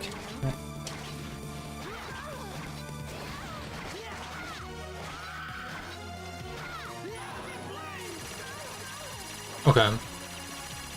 That's another, like, wedding item. That must be, like, another quest similar to the, what's it called? To Meteor when it comes to this room. That's what that's what I'm saying when it comes to, like, not experimenting as much as I should. There probably was a better solution, though, for sure. Okay, and then this might be a little risky to not double back and heal, so maybe I should go do that. Just because it's right here. The Nyx reminds you of Injection to Fairy Lily in Yu-Gi-Oh! See, Yu-Gi-Oh! Is a property that I like remember some key things from that. But that's even a little bit too deep of a cut for me, which is interesting. But the enemy designs in this are really cool.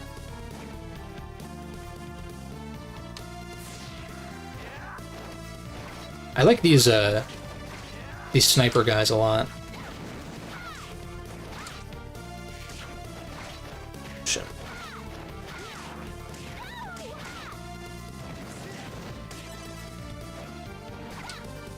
Oh, this is some kind of quest-related thing. There's the room just above here. Oh, that's right. This guy.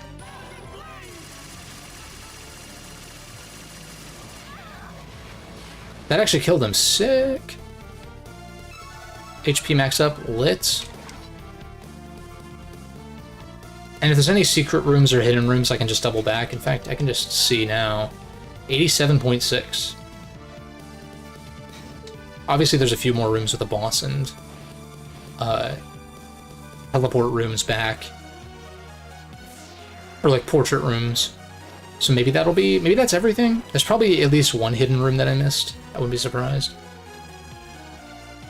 All that matters is that you go to hell when you lose the children's card game. Yeah, literally. Literally, dude. Shadow Realm is scarier than death, straight up.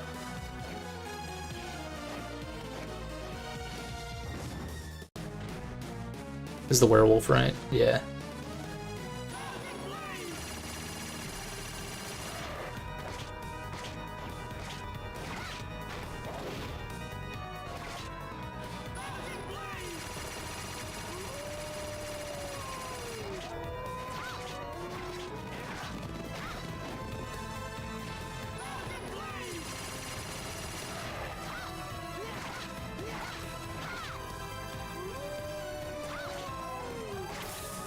I'm not sorry.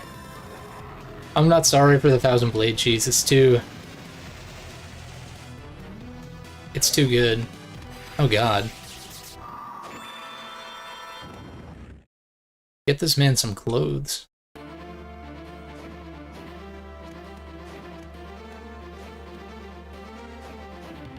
Bum bum bum, 92.3. Bum bum bum, bum bum bum bum. Can't go back to 4Kids Yu-Gi-Oh! Gotta watch subs anytime you revisit it. That's fair enough. Refind the manga. I didn't even realize there was a manga. That's one of those that I wouldn't think that... Was it like an was that one of those anime that was an adaptation of a manga? Because like for Pokemon, it's like an original thing, and the manga's separate.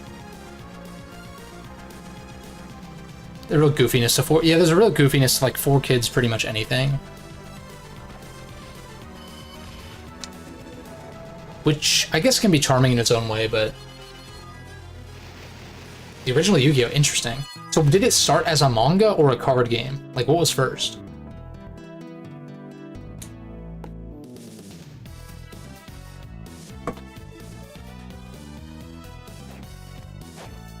Because, you know, Pokemon and Yu-Gi-Oh! Were contemporaries. Or, like, they started around the same time, I want to say. They were relevant around the same time, for sure.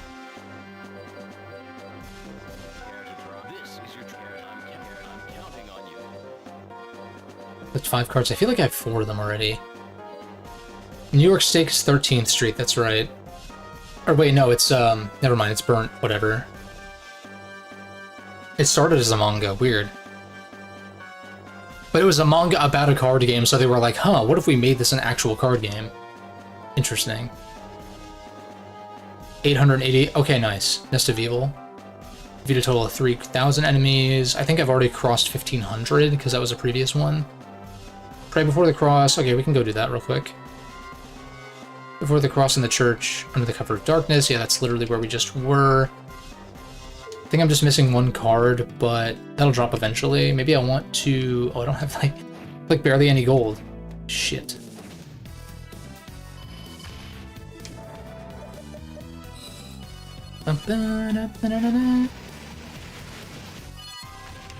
Season 0 was dark of Yu-Gi-Oh! Yeah, it's a property where, like, I had Yu-Gi-Oh! Cards growing up, but it's not... And I think I caught glimpses of the anime, of course. But... It's, like, I never really learned how to play and stuff like that, so just one of those that kind of passed me by weirdly. Never got into Yu-Gi-Oh! Not even seen the anime. Yeah, I've not seen much of the anime, but I've definitely seen some clips. What's the fastest way, I guess, here? Yu-Gi-Oh! Was a show that was meant to show different types of games throughout the story, but the game chapters really popped off and became an art. Okay. Huh. It's interesting. It's like the card game aspect became too lucrative for them to bail on it. And the story itself retroactively centered itself around the card games. Huh. It's a cool universe, though, from what I remember of it. And, like, the different spin-offs and continuations and shit.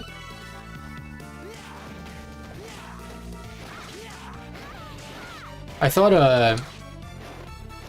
God, I forget what it's called. Not it's, is it GX? I remember seeing some of that, too, and I kind of liked... I liked the, like, Academy kind of thing that was going on with that one. If I'm thinking of the right name. Never grabbed you. Your older brother was a fan of the franchise, though. Or at least a dueling card game became the main. Oh, but the story Takahashi was telling stayed the same. Okay.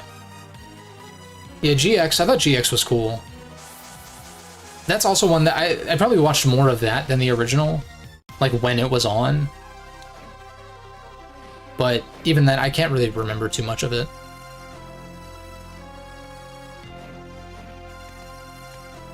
That's the thing is, like, at the time, and I guess even still now, because that's how I grew up, I just favored Pokemon much more over Digimon and Yu-Gi-Oh!, which I would say were probably its closest competitors in some sense.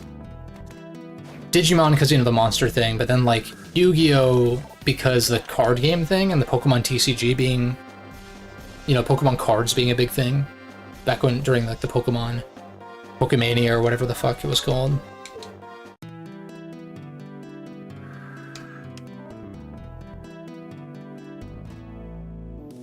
Poor kids cut the ending out of GX because Jaden was going genocidal. What the fuck?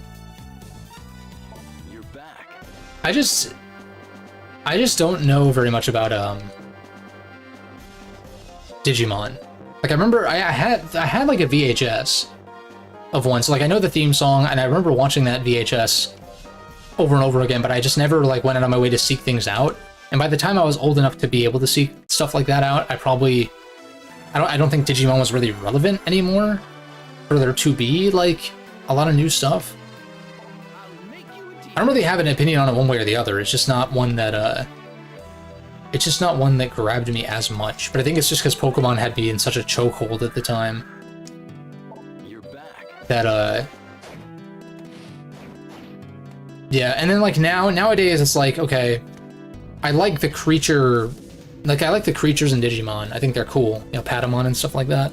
But then they like grow, they digivolve into stuff that's like completely different. It's like when you have like an animal that transforms into like a human woman, and I'm like, I'm intrigued, but like, what is going on here? You know? Like, that's the thing I didn't, because I played Cyber Sleuth. I played a good bit of Cyber Sleuth, and that was the thing that like bothered me, where it's like, oh, I have this cool creature. Maybe it'll digivolve into something that's like a cooler version of this creature, but then it's like, no, it's just something completely fucking like unrelated, just a completely unrelated thing. And so it was kind of a crapshoot as to whether or not the stronger guys, the stronger Digimon, were actually like cool design-wise. And I mean, I won't stand behind Pokemon's modern designs. There's very few of the newer Pokemon that I think are designed like excellently, or that I jive with. But at least the evolutions tend to make sense. Well, okay, recently there's been some that are kind of questionable, but it's like, okay, fucking Torchic evolves into Combuskin. Okay, that adds up. It's like a bigger chicken, you know? And then into Blaziken. And then, like, it's just the evolutionary chains make a lot more sense to me.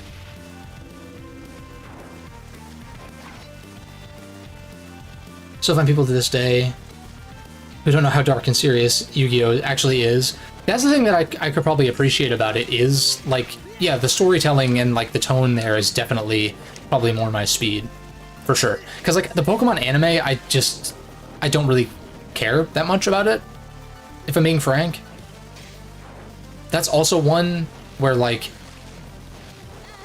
sort of similar to Digimon, but maybe a little more so. Like, I caught, or I guess less so as far as, like, you know what I mean? Like, I probably caught more episodes of the Pokemon anime, but it's not something that I, like, went out of my way to watch. Especially not after Indigo League. I probably, like, caught some episodes of Advance and maybe Diamond and Pearl, but, like, I don't even think that's true.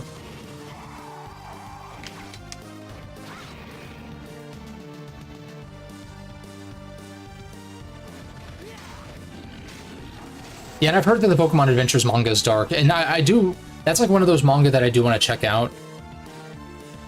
It's just that manga is not like a medium that I've really taken the plunge into. And I mean, I haven't even seen that much anime. Then again, I feel like a lot of anime watchers end up transforming into manga readers. They evolve into manga readers after a while. Especially with certain properties.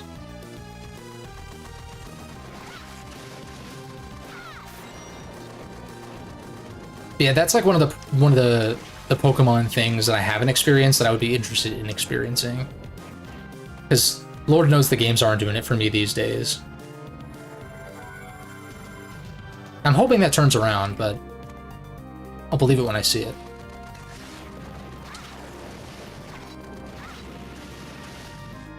Still an anime-only One Piece enjoyer. I didn't know that you watched One Piece, Gustavo. It's interesting. That's one that that's the only one of the big three that I haven't seen. I watched Naruto, I watched Bleach, somewhat regrettably. I mean, I like Bleach, but the pacing is... I mean, the pacing in Naruto is not very good either, but still. Overall, I enjoyed aspects to both of them quite a bit. But One Piece, because it's still going, is one that I haven't delved into. I forgot that was a dead end.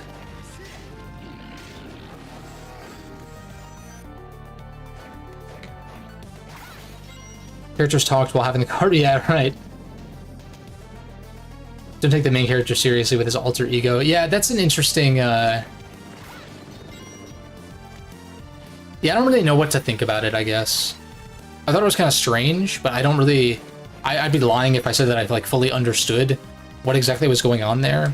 I guess like the Millennium Puzzle was like taking over Yugi, but it was like one of his ancestors or something, and I don't need the details. It's just more like... That's probably... And that might be part of the reason why it didn't click with me either. But I literally have no idea. Also, do I have the... I do have the Owl Morph. Oh shit. We can go do a ton of stuff now, in fact.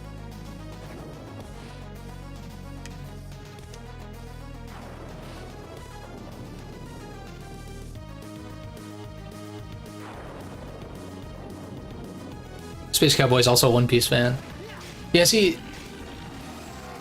I know they're like doing a Kai version of the early arcs, which to me sounds interesting as like a jumping on point, because for me, I usually don't like watching series unless they're done. Case in point, Game of Thrones. It's like, I'm glad I didn't invest myself into Game of Thrones because of the way that it ended. A lot of people have told me that the early seasons are still worth watching, and I get that, but like, that's like part of the reason why I like to wait for series to be done. So it's like, okay, I know it's complete. I know whether it was like randomly botched or something. I can kind of go from there. Shit. I can at least open this. Is there like a shortcut here?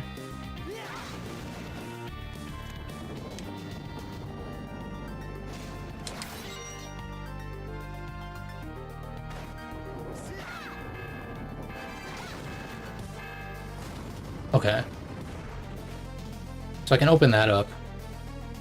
Go back and heal. Because I don't want to be spamming potions too much. Because I just don't have enough gold to get more of them to go all the way around. Or no, I don't. Wait.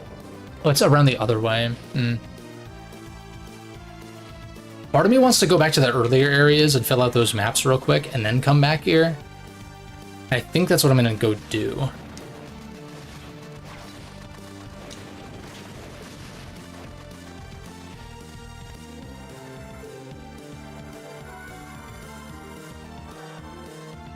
The One Piece is a remake. Yeah, maybe. Like, I think that would be the thing to get me to try it, probably, is if they kind of, like, streamlined a lot of the early arcs. It's not that I have an issue watching older stuff or whatever, it's just... I've talked about this a lot. The way that, like, anime in that era was paced is fucking horrendous. And, like, I was able to tolerate it fine with Naruto and Bleach, because, like, you know, you just skip through the recaps and the repeated flashbacks and like some of the garbage, but like it'd be nice if that wasn't there also, which is why I made sure to like get access to the fan-made Naruto and Bleach Kai edits before it was too late. And the censorship, I guess, is an aspect too, I suppose. You could say.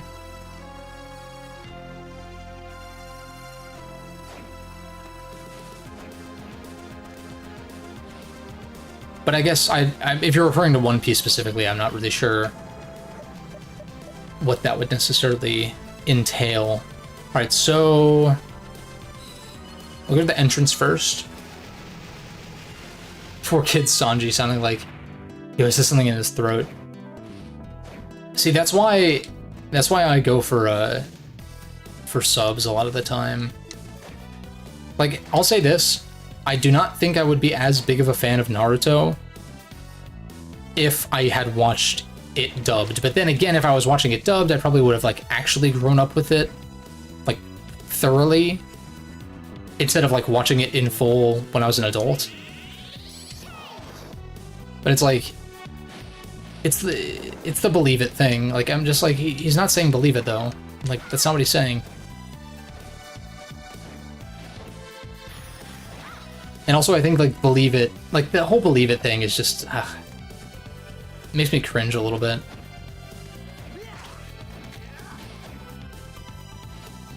But I don't mind it when he says Tatebayo, because, like, that's actually what he's saying. Like a vocal tick, or like a catchphrase. Which literally doesn't mean believe it, but, like, whatever. I don't know, it's like a weird thing to get hung up on, but, like, I just, ugh. I don't like the Naruto dub. I don't. Sue me, whatever. I mean, don't. You won't get shit if you did, but, you know. You won't get much. But, it's just one of those things. Yep, wait a second. Wrong button. Yeah, City of Haze. Yeah, I think it's just that one middle, upper room.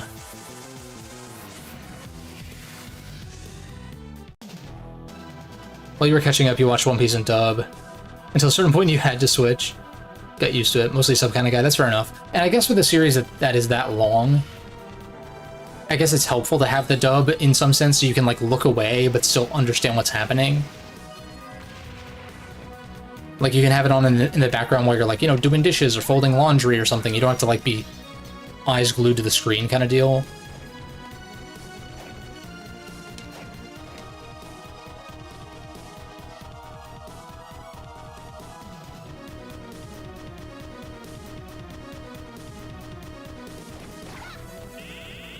And honestly, I try to be polite about it when it comes to Persona, but like I think the Persona dubs are good, but that's still something that I struggle to enjoy, and I wonder, like, some people who find certain Japanese media to be like cringy, quote unquote, which is a term that I have kind of fallen into using. I know it's not like the most eloquent or whatever, but you know what I mean when I say it. So that's like the most important thing. I wonder if those people tried it with the subs, if they would like it more. Like, I just don't know. I would like to think so, because I think I enjoy those games more, or particularly like P3 more, than I would if I was playing with the dub, but it's whatever. Plenty of episodes. Yeah, right. I mean, you have plenty of episodes to get used to it, sure.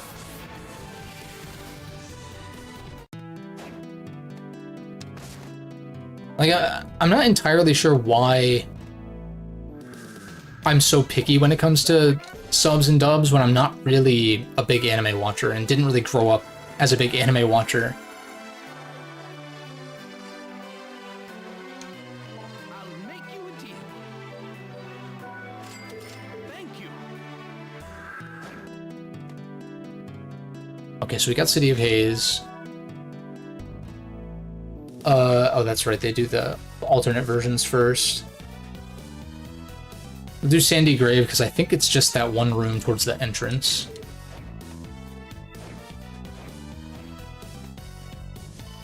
Does back then didn't sound... Yeah, I agree. It's one of those things where, like,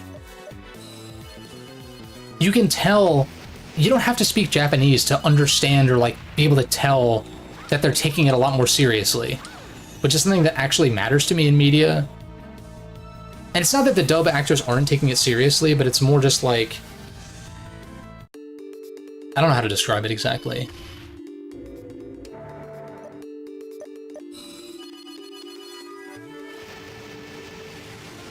But yeah, there's like more...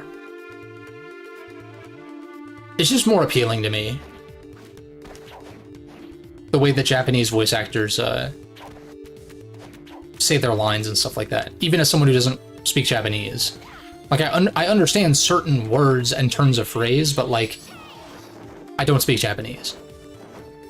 But I also find it weird when that's, like, a defense of dubs, where it's like, oh, you don't know what they're saying, so how could you possibly tell? And it's like, are you a human being that can perceive emotion? And granted, some people can't, right? That's, like, a whole thing.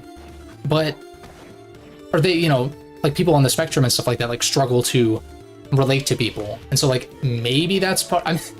that's really kind of a wild thing to insinuate, but it's possible that there's some of that going on. Not that I care, like, it's whatever. It's something that you can't really control. But it's more just, like... My point being that I find it surprising when people, like, can't tell that emotion is being conveyed in another language. Like, what do you mean? Like, it's something that I can't wrap my brain around, because I'm just like, it's very clear what kind of emotion is being dictated at any given time, even if I don't understand, like, every single word that they're saying. But that's why the subtitles are there, like, literally. Whatever. I don't mean to be, like, too elitist about it. I really don't give a shit. If someone enjoys dubs, that's fine. I'm just saying that I don't. I'll make you a deal. Thank you. Largely. There are exceptions. There are exceptions. Like, we were talking about Final Fantasy earlier. I think Final Fantasy, I actually don't have any problems with the dubs, really. And there are people who have like, massive issues with, like, 7 Remakes dub, for instance, and I'm like, I don't... Like, do you just not consume Japanese media? But whatever. It's enough gatekeeping for one day. Yeah, and then, like, Fire Emblem's another one, but it kind of depends on the game. Well, no, it doesn't. Fire Emblem, I stick with dubs, but, like, just some of the stories and some of the dialogue is just, like, not good at times. Like, you know, Fates, and from what I understand, Engage as well. But, like, I feel like that's weirdly part of the appeal. I'm going the wrong way, because I want to... Well, I guess Fools, whatever... Nation of Fools is already full. Forest of Doom. That's right. There were... I'd have to pull up a map for this, because I think there's a couple of hidden rooms here. My bad. Nothing wrong with having opinions. Yeah, fair enough. I just... Sometimes I feel like I'm overly cautious about, how... Well, okay. I guess sometimes I get overly cautious with how, like, certain takes that I have will be perceived, just because it's like, not that I'm saying anything crazy, but it's just more like things have a tendency to be misconstrued. But I don't know, I never mean anything in bad faith, so be free to chat. I could probably do tomorrow. Yeah, tomorrow should work, actually. Like, for real this time. Yeah, I think I have a tendency to be a little overly cautious for the sake of not ruffling too many feathers. Even with, like, inane stuff, like just talking about fucking video games and anime and shit. But you know how some people get. Then again, it's also like, well, fuck those people, right? If they're gonna be, like, assholes and not, like, take the time to actually try to, like, understand the other point of view. You know, I feel like, I guess you're more likely to be misconstrued if you are, like, over text as opposed to over voice. So, I don't know.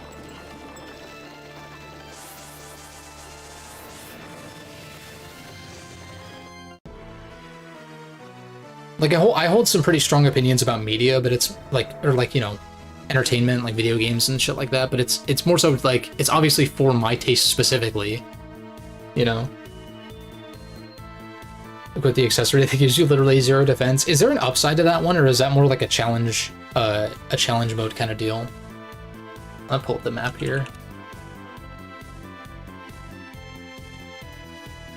So I can see where the hidden rooms are. Looks like there's 2. Good old game facts.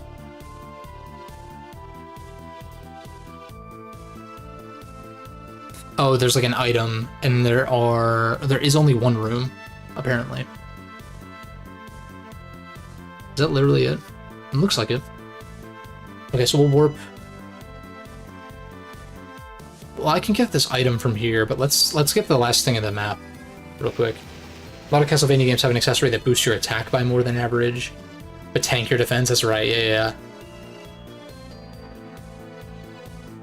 Oh, they renamed it in the retranslation. Gotcha. I do remember that item. I just couldn't remember what the upside was. Going for a bit of a glass cannon. Although you were saying how annoying it is to restart in the Igavania games.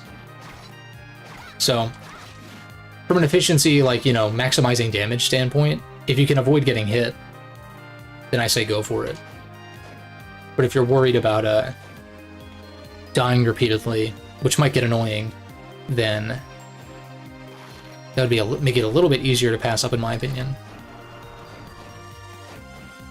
But could also be a nice way to shake things up, as we were saying.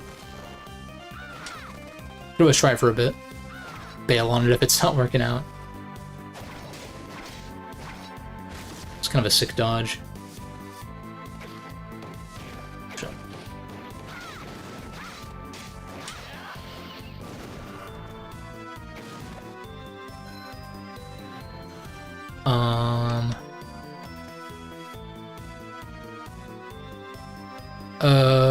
I guess I can go this way. I think. And then go... You have to go up and around. This room is a little out of the way, which is a little annoying. Alright, yeah, it's a ceiling thing.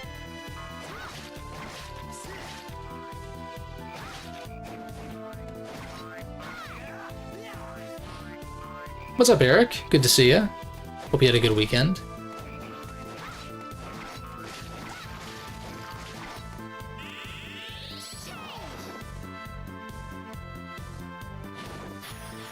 Open the gates of darkness. Hey, I'm down. Cool, Force of Doom is done. There's that one item by the entrance. It might be faster for me to go towards where the boss was.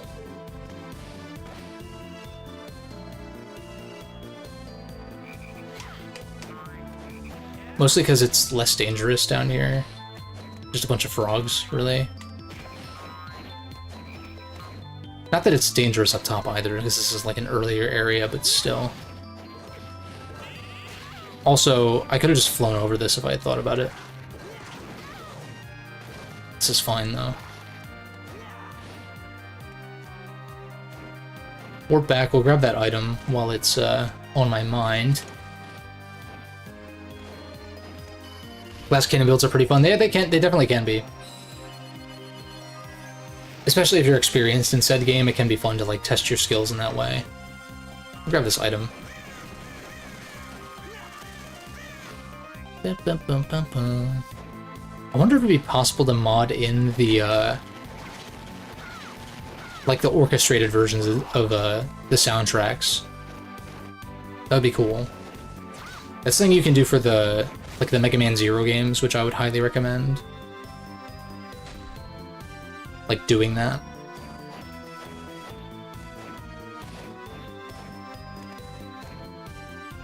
Where is this? Need Owl Morph. For what? What?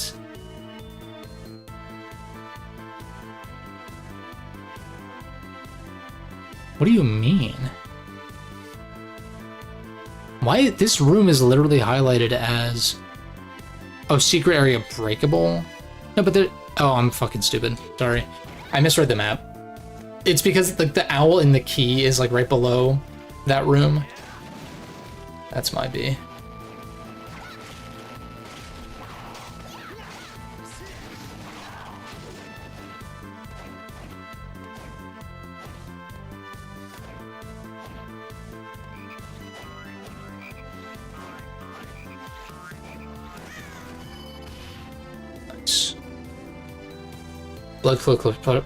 Blood Cloak plus Cross, you think is what you first beat the game with. I think an underrated aspect to Symphony of the Night is how the cloaks actually change how Alucard looks. I think that's cool. Like the equipment actually changes. To a degree, I think that's cool. I don't necessarily want to see, like, Alucard with, like, well, I guess he has armor on, but, you know, for instance, in this game, it's like, I don't want to see Charlotte. Like, Charlotte's base design is so good that, like, I don't really want to see it altered. But I think, like, color swapping and stuff like that is something that's nice. There's a little more customization in Bloodstained, from what I remember, which is kind of cool. Force of Doom. So that just leaves the castle, obviously, but I think the bulk of this is, like, the throne room and the Nest of Evil. Maybe there's... I mean, I can take a look. Level 1 without New Game Plus is actually impossible. I have to be directed in under 1 minute, which requires... I can't speak. In under 1 minute, which it requires cutscene skipping. That's kind of crazy. But, what was I gonna do? Look at the castle map and just see if there's any, like, breakable walls that I missed.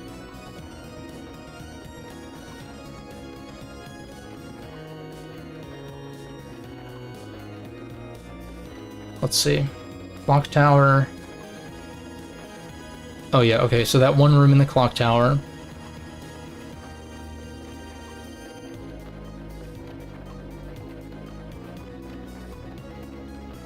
Underground. There's a floor one. Okay, there's actually kind of a lot.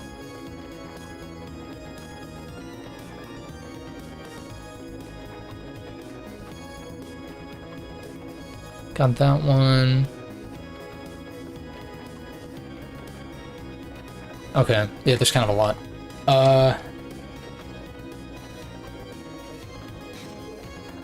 So to start...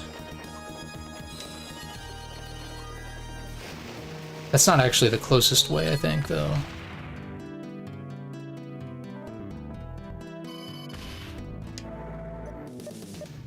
I think this is technically closer.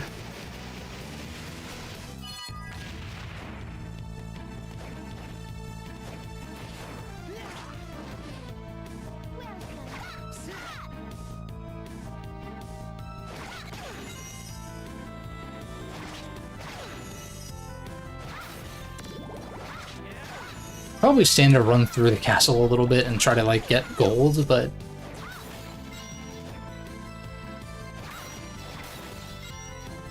Okay, so this room is just down here.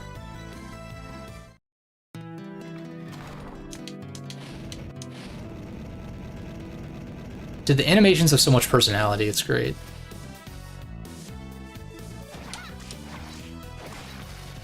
Right here.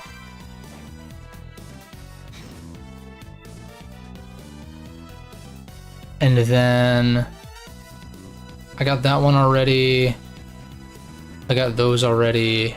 I guess I can just look for green rooms. There's actually two in, like, the lower area, like beneath here. There's one over by the desert area, or desert portrait. There's one in that long hallway that's like an upper area. I got that one. There's one actually up by where the sisters are at. And there's one in the clock tower, and I think that's it. So... the shitty thing is I'm kind of far from a warp. I guess I just go back the way I came.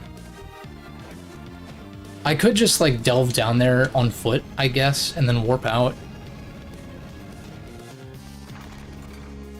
There's kind of no getting around some extra backtracking here, which is fine.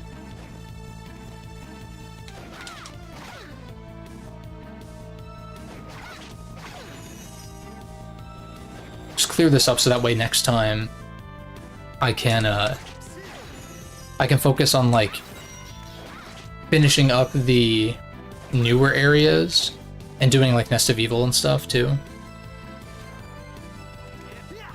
In fact, yeah, I'll warp to get this one real quick, but then I need to go on foot for the other one, kinda, which I guess it's like kind of equidistant depending on which way I go.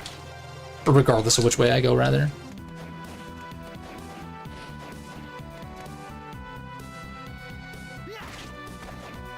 So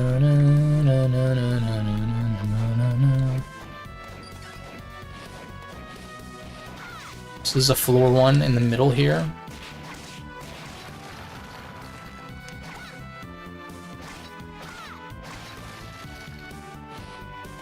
Nice.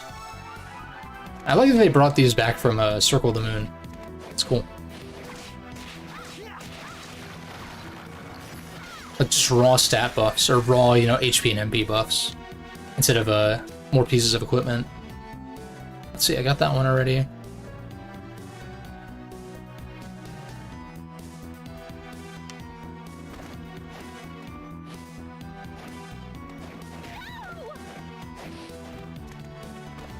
I don't know why I went up and over when I could have gone down here. It's probably faster. It's probably faster to go down than up, yeah, so maybe go here. I need to go down a little ways.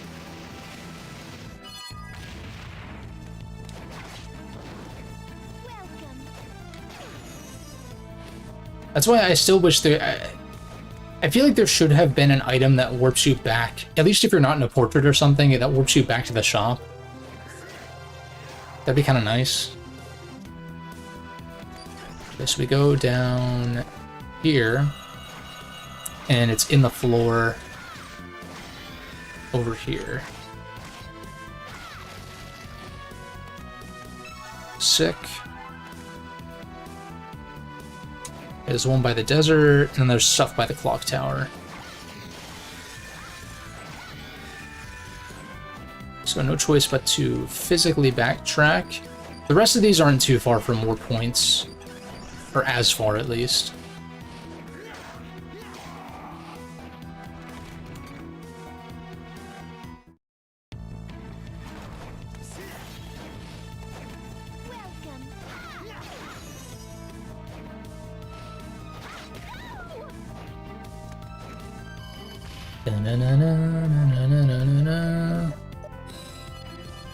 But yeah, I think if I don't tonight, then I definitely will later this week. I'll finish up Star Ocean, and then probably 3 Houses time. Honestly, I think it's time to delve back into a Fire Emblem title, and that would be the one to do.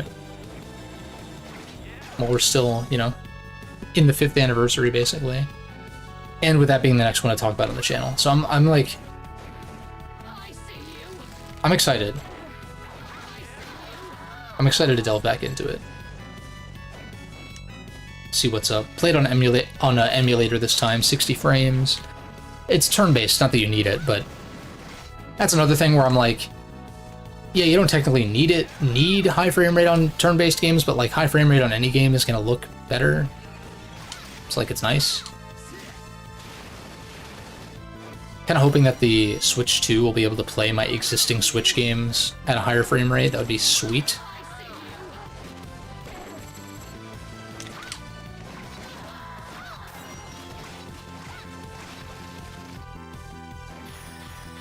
Axe Bomber, nice.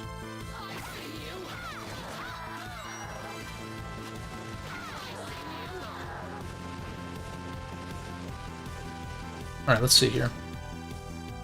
Next one, the closest one is... I mean, it's not too far on foot, but I think I just go back to where I just was and warp to the clock tower.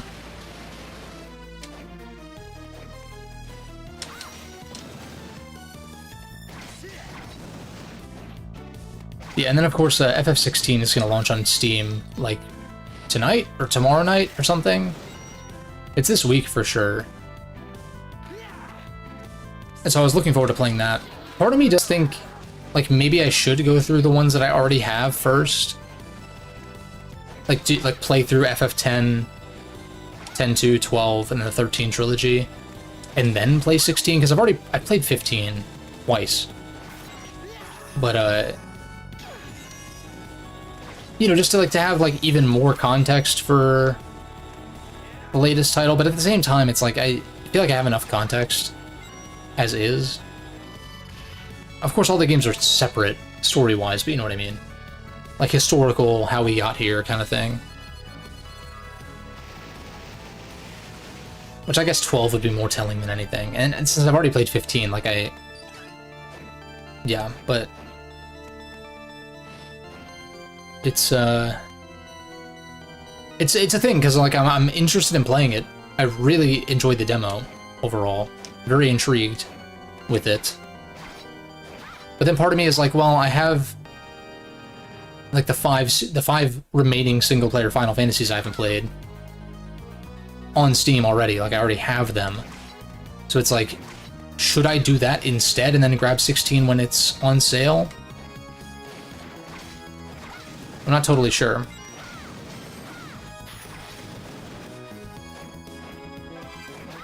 Because then it's possible, like if I don't opt to get FF16 immediately, then I will, you know, obviously play FF10 first. And kind of go from there.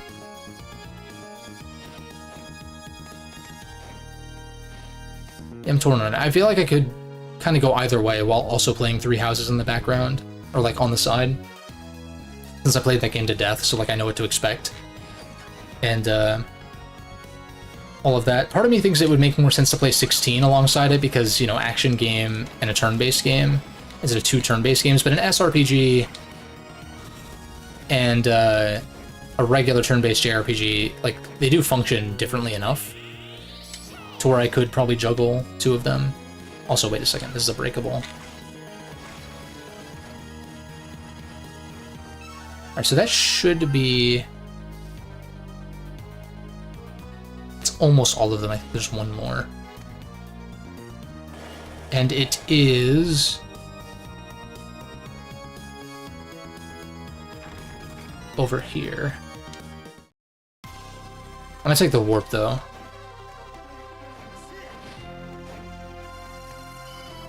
Something that doesn't have any MP ups. Does it have a... Oh no, yeah, I guess you do get the HP ups and the heart upgrades as well, yeah. That's true.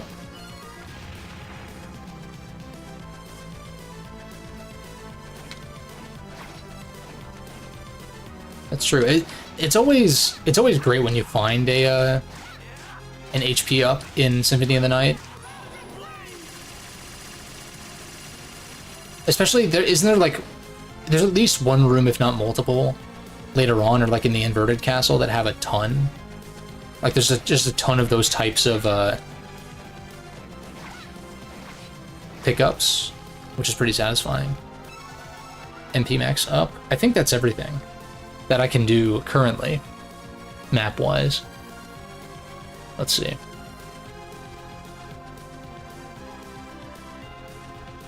Got that, got that. Got that.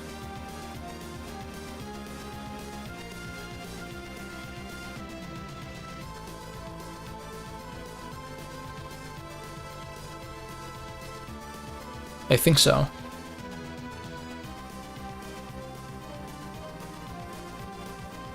There's quite a few rooms leading to the throne room, of course. What are we sitting at? 95.3? Yeah, I think that's all the secret rooms, though. Pretty sure. That's all of the early game maps, or all like the first half maps. It's just the newer variants. We gotta finish up Dark Academy, and we gotta do Burnt Paradise, or whatever it's called. Oh my god.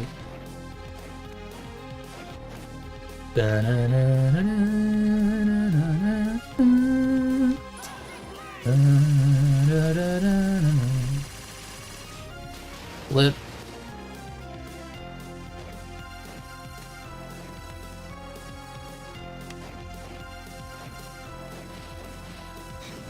Yeah, I'm still only in the 700s as far as map completion, so I can't do Nest of Evil yet.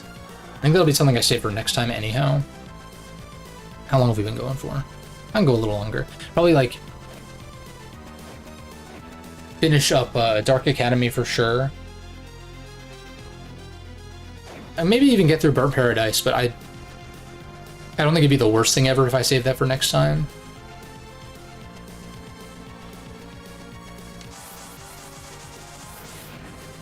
And then I can go clean up the maps, like these other maps for these.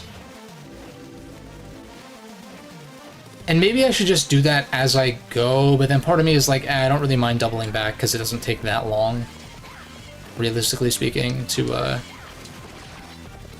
come back and get any like breakable rooms that I might have missed. Because if that and Nest of Evil and the final boss are all I have to do next time, that's going to be pretty short, so... Maybe I don't even do Burnt Paradise right now. Well, okay, we have to fight Bronner. It would make sense to, yeah, it would make sense to, I guess, try to fight Bronner this time if I can. I didn't stock up on potions. I have some.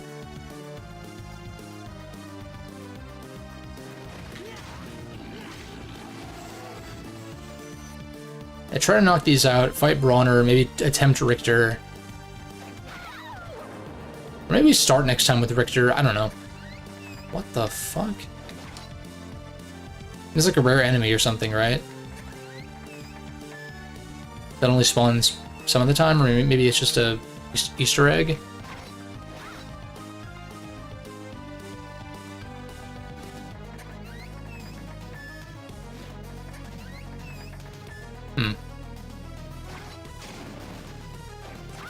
It's like the...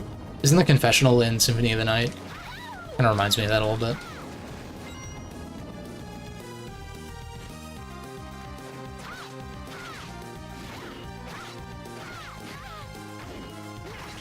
There you go. Da-na-na-na. Noodle bun. It looks like a hot dog to me, but okay.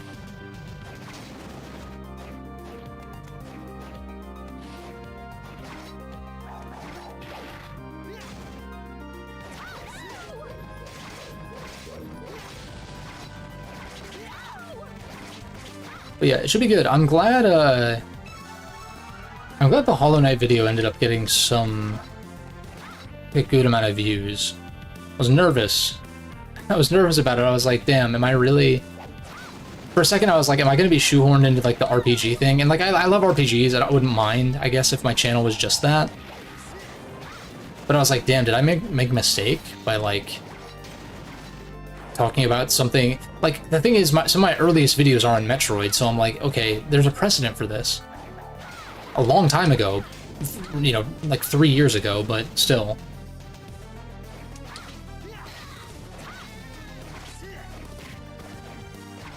But yeah, like I'm excited to, like, I guess for those who don't know, next video is Shin Megami Tensei 5, which I finished up back in July, like late July. So I'm excited to like get my thoughts out on that for sure. Kind of late to the party, but you know, it is what it is. You do what you can. I think you broke it down pretty well. Thanks, man. I appreciate it.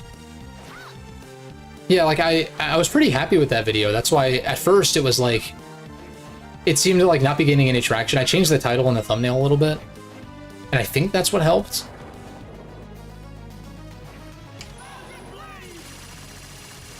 But, yeah, I thought it was a solid video. It's a little shorter than what I usually do, which was nice because I was able to, not stress about it too much. The SMT5 video is going to be, you know, more of the usual length. Maybe a little longer, depending. I haven't, like, fully edited it yet, but I have some... I have a little bit of a head start on it, which is nice. And I, like, kind of like that idea of, like, one, like, slightly smaller video, and then like one video that's like my usual, you know, 25 to 40 minutes or like whatever it is, like usually around 30 minutes or so for like the later video each month. I think that the bi-monthly, or, you know, it's weird. I was thinking about this. It's like bi-monthly in that it's twice a month, but bi-weekly in that it's every other week. Is that what that means? I think bi-monthly or bi-weekly can mean either twice, like bi-weekly can mean twice a week, or it can mean every other week. I think it can mean both. But when I think bi-weekly, I think every other week. And then when I think bi-monthly, I also think every other week, even though technically I guess it would be make more sense for it to be every other month. Whatever. Stupid semantics fucking argument, but these are the things that I think about sometimes when I'm bored. That's a lie, even when I'm not bored. but anyway, it's I think it'll be a good schedule. I think I'll be able to stick to it, and I have enough like backup video ideas and videos that like aren't necessarily about what I'm currently playing that I can throw together, or like, you know, plan to make if any other video, you know, ends up falling through. Like I was gonna do Nier Automata, don't really feel like doing a video on that, and then Star Ocean, kind of same deal. Where I'm like, okay, I guess I could do a video on this, but I don't really want to. I feel like a lot of what has been said about that game has already been said. Like I don't really have much new to add. The conversation, and even when I don't have much to add, at least I want to feel like somewhat strongly, you know. Mystic Pendant, best accessory in the game. Nice.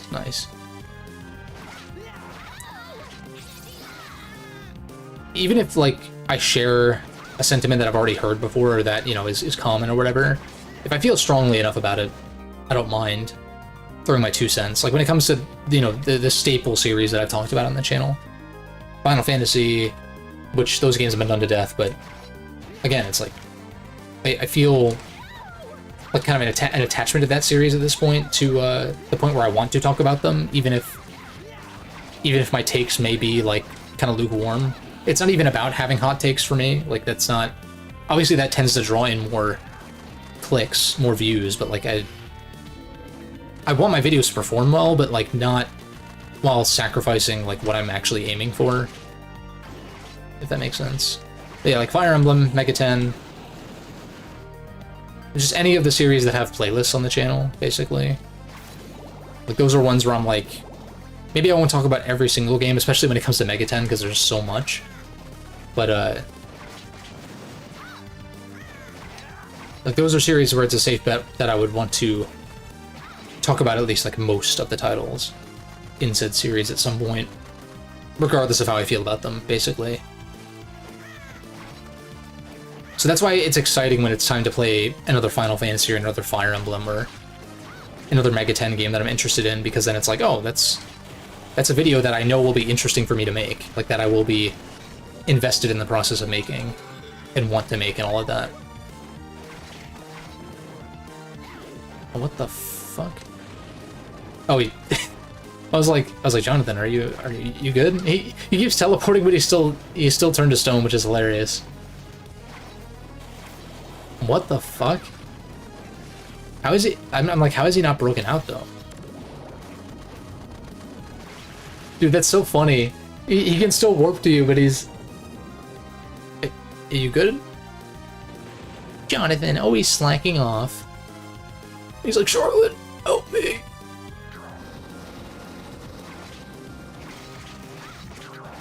That's very funny, like actually. People say Charlotte's the magician. Yeah, Jonathan's over here like stone warping.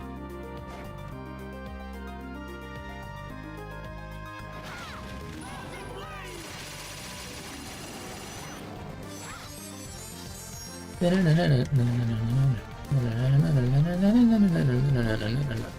gonna be a save room around here, right? I have potions as backup, but I'm like, oh, fuck. I don't have that many potions.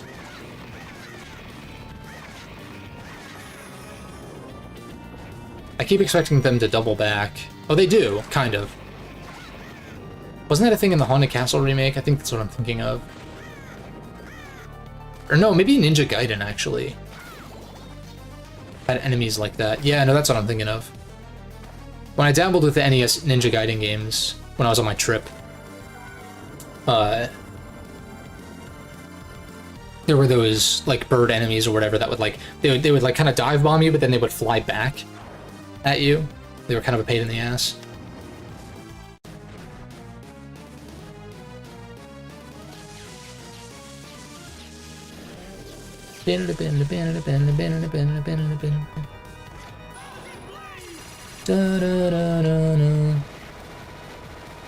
Oh, that's right.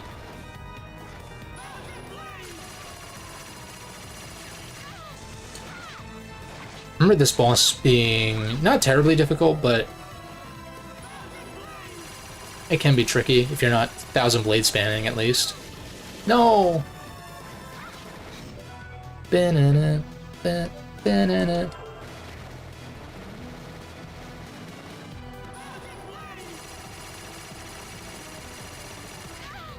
Banana.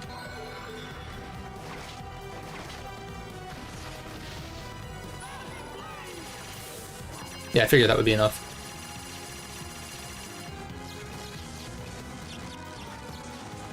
Something that has soft strength requirements? For what? Like for dealing damage? I would assume.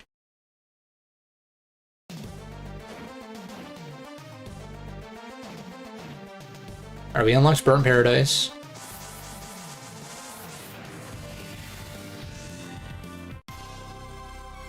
You have 8 strength if you equip the Morning Star, you have 15 attack, okay. So Burnt Paradise is last.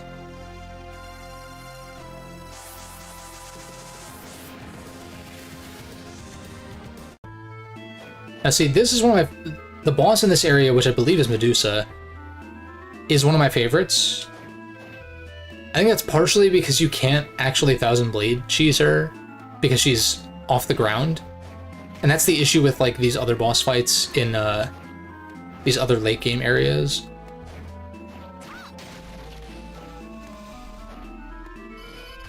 Okay, teleport room, that's good to know. With the Ares ring, you have 32 strength, but rather than 39 attack, it's 43.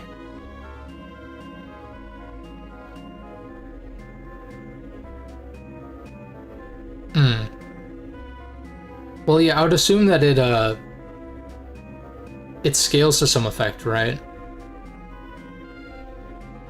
Like, it's not just a flat, like, 7 boost. That makes sense that it would, like, scale depending on, what your level is or something to that effect. Like, the damage. It's more of, like, an exponential curve as opposed to a linear curve. Or, you know, a line, as it were.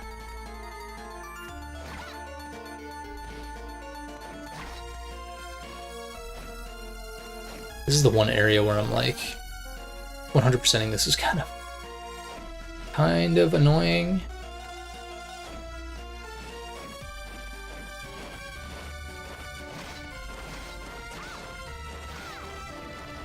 God, I'm used to like 3-shotting these things in Dawn of Sorrow. There we go. Nice save room. It's not scaling, interesting.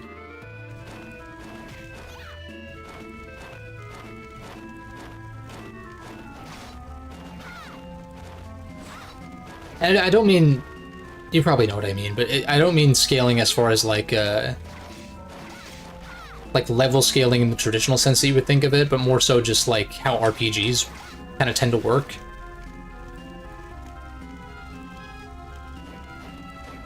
At least as far as I'm thinking, unless I'm thinking incorrectly.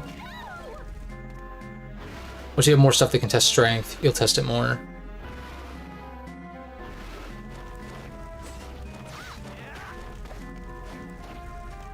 I'm trying to think.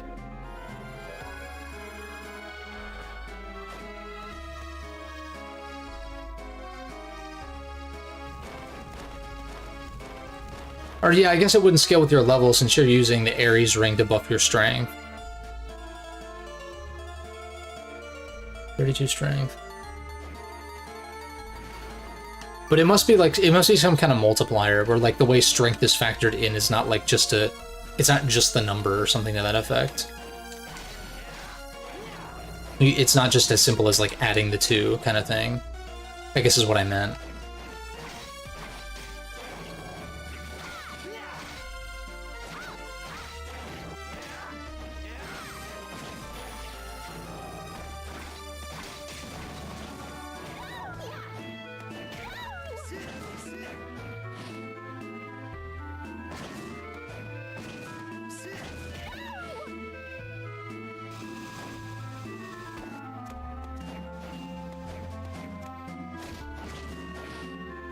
the tin spinach.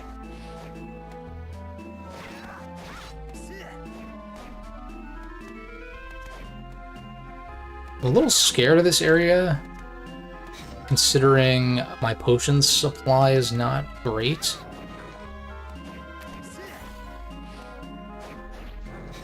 Let me see. Can't I view?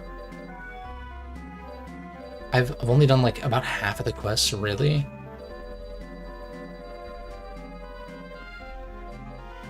Or a little more than.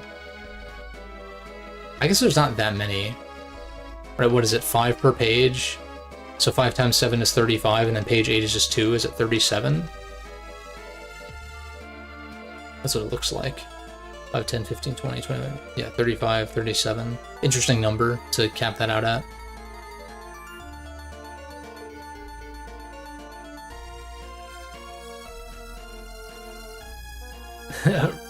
Richter skipped 6th attempt. Nice. Is that when you just do like the rain move? Like I shouldn't. I should just ask like what exactly is Richter skip? Because like I know the way to do that fight quickly, but I don't know if there's like a way to. Unless you're referring to like fighting Richter, but.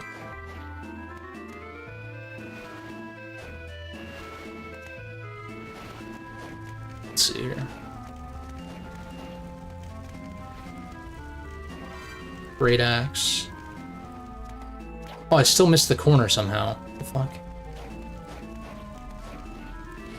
Okay.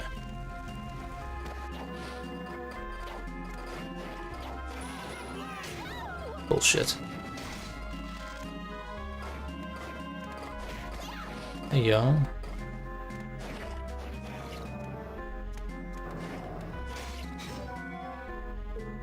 I really don't. I know there's probably not a save room nearby, that's why I kind of want to use this. But I also kind of don't. Anti-venom.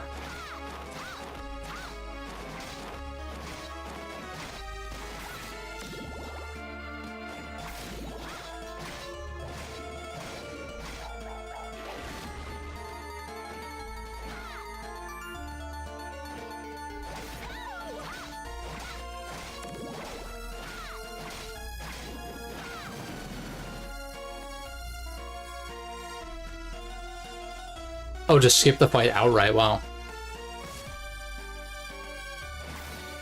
Planning on running Symphony of the Night, that'd be cool.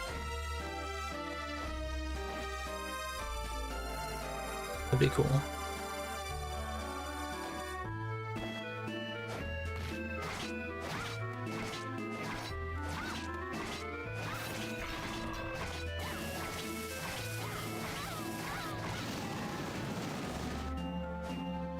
Okay. I guess I probably didn't need to use that save point, but it's fine.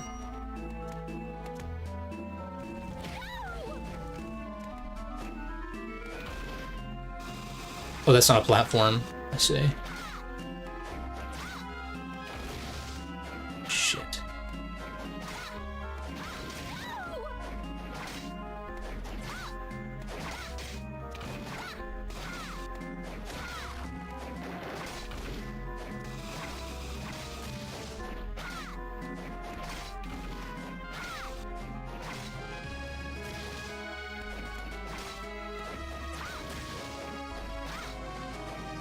Okay. Now, I still have Alomorph equipped. This looks like the only way up through here, which is kind of scary.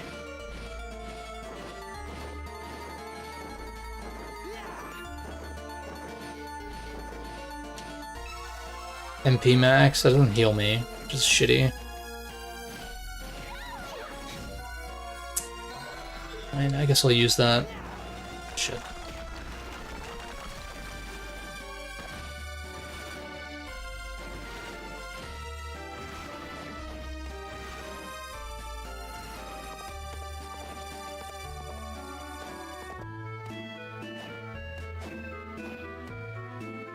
Oh, does this not loop back up there? Oh, man. That, I remember why this area is a pain in the fucking ass. I'm looking at the map, I don't care.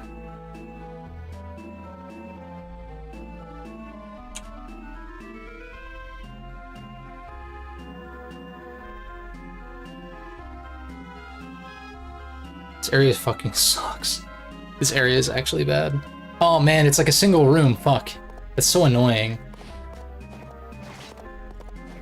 Damn it. Oh man, I just went out of my way to like go this way too. Fucking goddamn it.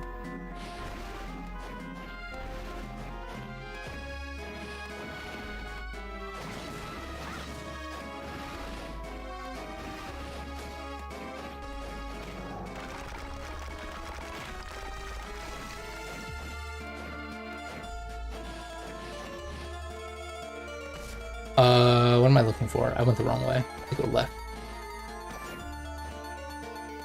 And then, yeah, I need to go through this room again, which is annoying.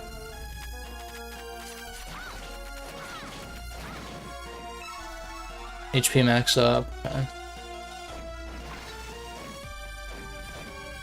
Alright, now...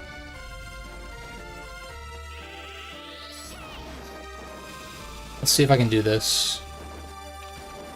Okay, this doesn't seem as bad as I thought it would be. Still, though. Kind of annoyed that I skipped. Just a single room. Nice dodge. Wasn't really a dodge, but still. Nice avoid.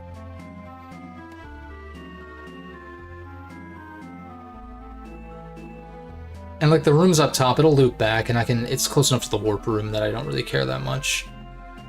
Like it'll be probably one of those where I get down to the warp room at the bottom, warp back to the top, and then work down the other side.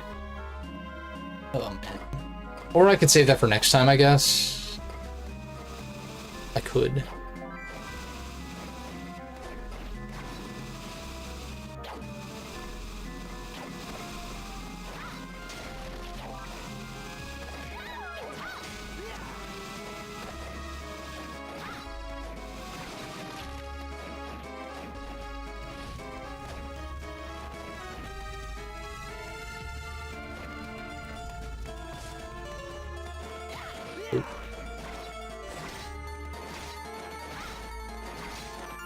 Is Jonathan gonna attack or not? Like, what are you doing? No.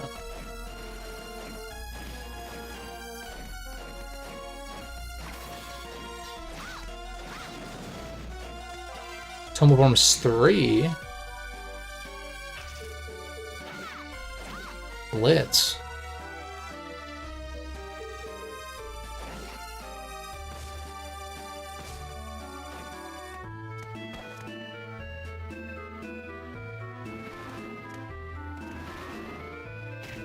That.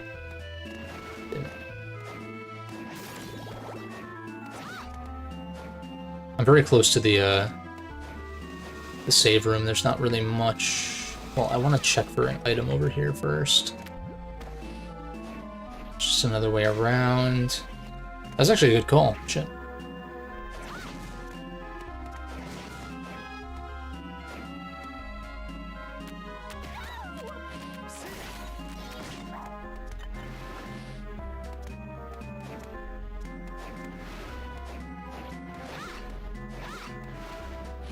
Fucking jelly things are so annoying. Okay. So we're safe. Now...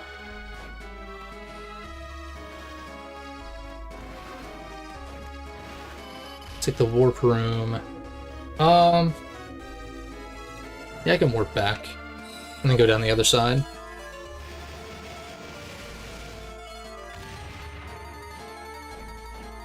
Let's see here.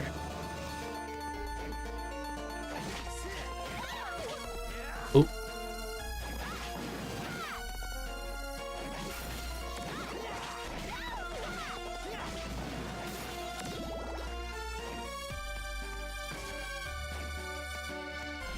Yeah, I'm thinking it might not be as clear cut as far as like I think when we come out of this, I think Portrait will end up still being my favorite, but I don't think it's as clear cut. And I mostly say that just because there's been quite a few bosses in particular that I think have been kind of lacking. And the ones that are good are really good. And like, I get that I'm using Thousand Blades, but like, maybe design more bosses that can't just be abused by that. You know? Like Medusa here, we're not gonna be able to do that. So it's not gonna be as cheesy, as far as I remember. And obviously, consider the other modes. I also get to fight the Dawn of Sorrow bosses, or most of them here too. But this probably will end up being my favorite overall. Still. But I think it's less to do with the fact that I have like issues with this game that I didn't like recall, and it's more so that I think I enjoyed Dawn of Sorrow more this time around. And I wouldn't be surprised if I enjoyed Order a little bit more as well. I'm really scared that I'm gonna die here. I'm kind of far from a save room, so part of me wants to double back and heal. Maybe even leave and get potions and come back.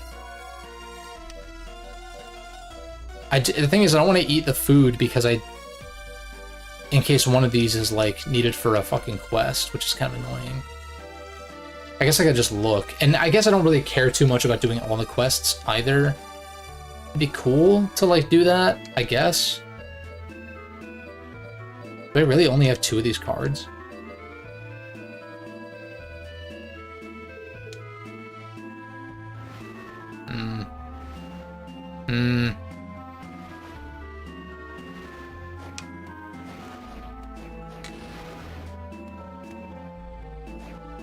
I think getting more potions would be the good call here.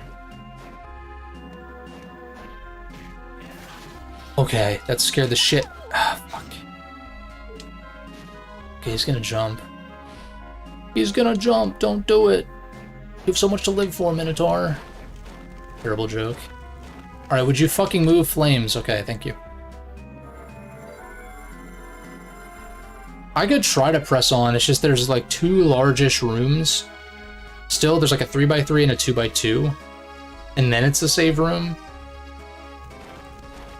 So I'm like, I could try to get there. I guess if I go... let's push, and then if I die, then it is what it is, and we just deal with that. Or just like try to avoid enemies if I can. These fucking jellies are so annoying. Okay. I guess getting more anti-venoms would be good as well.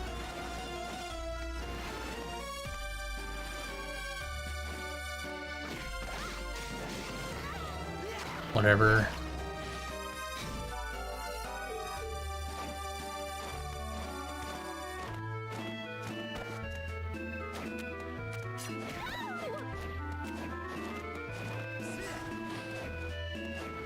There's a sword up there that I kind of want. Also, I should be checking for like better equipment, because I haven't really been keeping an eye on that. Yeah, like that's just better. That would have been helping the entire time. That's way better, holy shit. The power of marriage, I guess. Oh, this is... no, the strength debuff is pretty bad, though.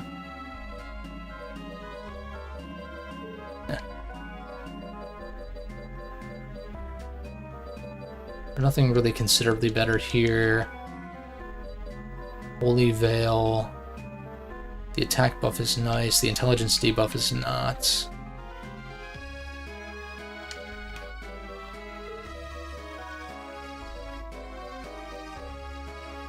Assassin's Cape, can Jonathan wear that too? No. Yes. Never mind. Let's see here. Okay, gold plate, cool. Holy Mail, cool. Very cool.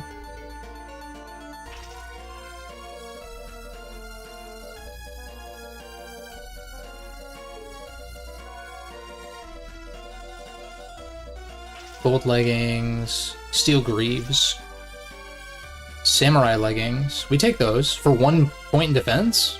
Take those other buffs for sure.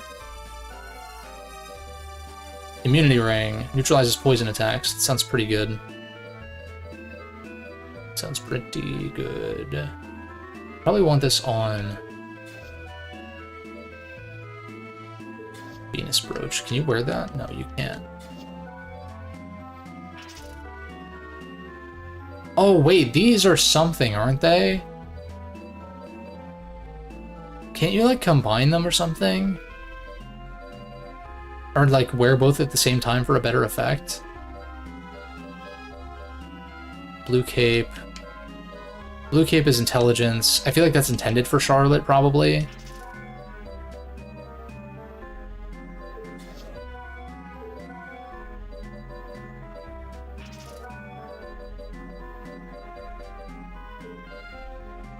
Okay.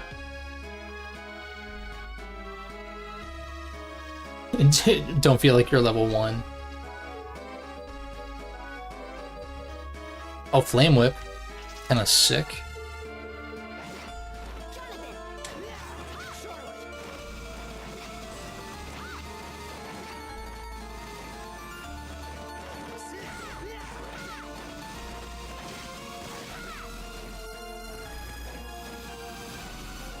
Oh shit. I didn't realize that it ate my initial jump, like I already was in midair. I was trying to play Donkey Kong Country over here for a second. With like the insane coyote time that those games have.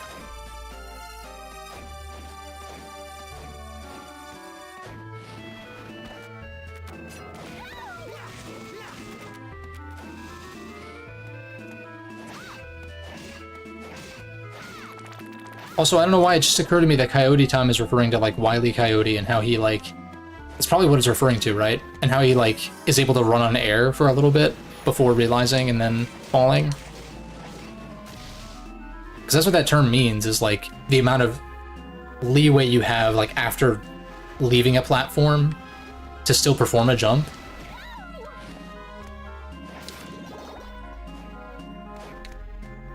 That's probably what it is referring to. Because I always thought that term was weird. Compare the any in Castlevania. Okay, so... Yeah, there's like the one dead-end room.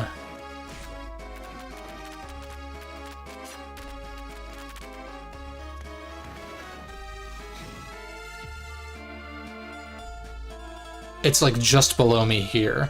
But this one... Okay, I just need to make sure, like, once I fall, that I actually go down here.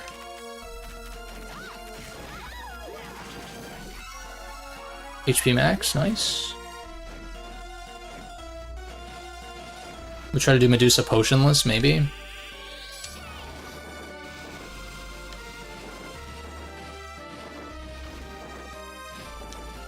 Okay.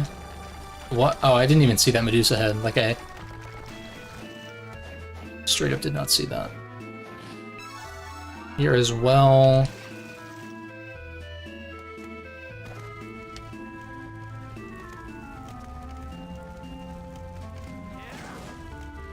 And while I have still been slowly compiling that list of games that I do want to stream, I think it makes sense. I'll probably do Battle Network 5 post-game when I'm done with these. I think that makes the most sense. Like, Battle Network 5 is one of my favorites in that series. And, you know, I wrapped up BN4. That was painful. But this is actually one that I'm looking forward to, so it's a little more obvious for me to be like, yeah, let's do that. I think I might just do that.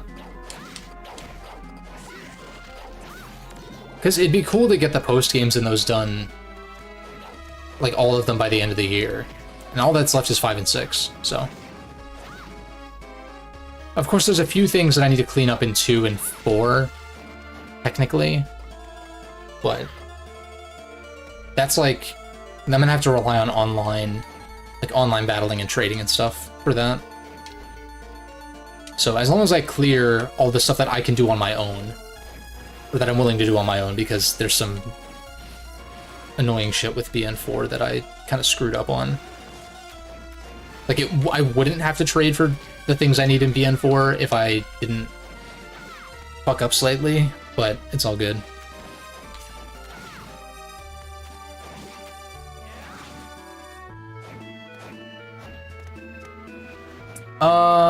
Is there an item in that little alcove? Probably, right?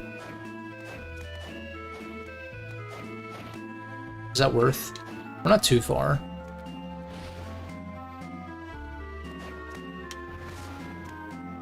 No item. Interesting. I definitely have not died as much this time around. I will tell you that much. Compared to my first playthrough of Portrait, definitely died a lot more in that first run than here. Okay, nice. I know magic damage deals more to the jellies, so I probably should just be doing that. Flame Whip kind of took care of things there.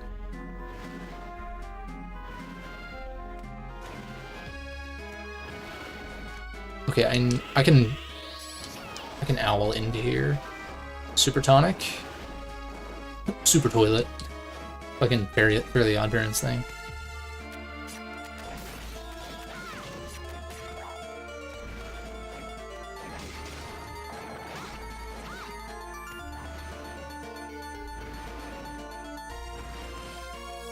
Okay.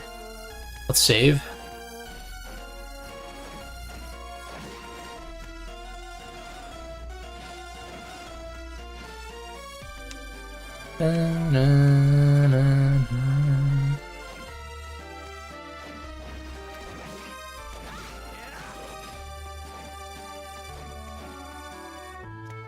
Oh, yeah, I guess the rest of this is, after the boss. Yeah. This is like the one entrance. Okay. We can try this. Offensive form. We want you to have... Piercing Beam. Rock Riot, maybe? I don't know, I actually know what's best here, but I'm willing to experiment a little bit.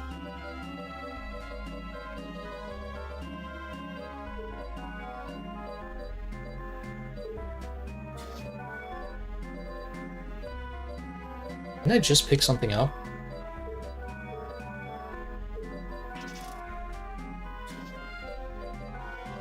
And then I think we'll go Volcano for you, and we'll go combination attack from both sides, Axe Bomber, Rush Dark Gate, Meteor maybe? I know Holy Lightning is good for this boss, I think. I never tried Meteor, we can try it.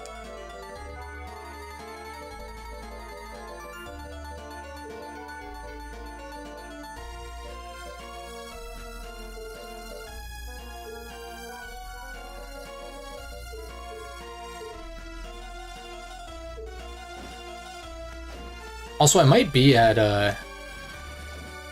the percentage I need to do, what's it called? The Dawn of Sorrow boss rush. I might be at the map completion, like, once I'm out of here. Like, 874, I need to be at 888. I think those last few rooms, post-Medusa, might do the trick. Let's go ahead and give it a shot.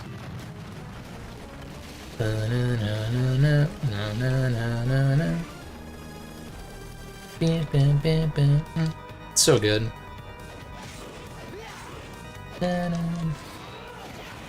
Sure.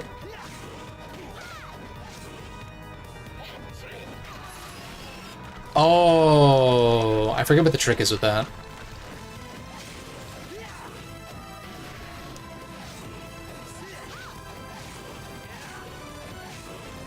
I don't think I have any potions, so we'll have to actually learn this boss fight.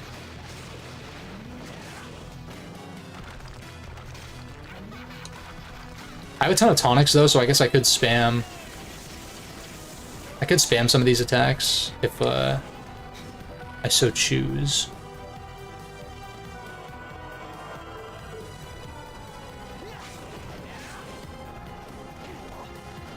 Oh boy.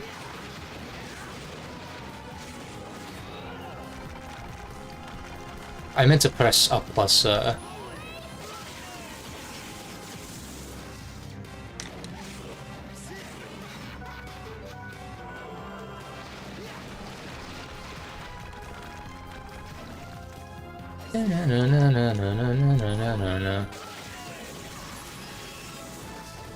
use the iframes there. Alright, so you're gonna do like the rush attack thing. Oh, you just like home in, do you? Okay.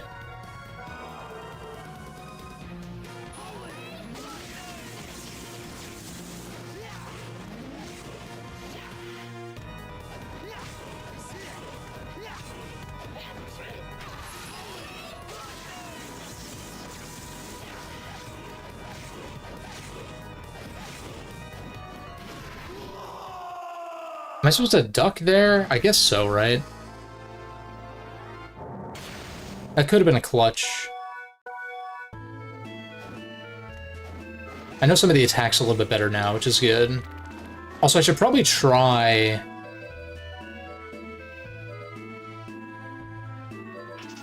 We'll keep Meteor on Charlotte if I want to experiment a little bit.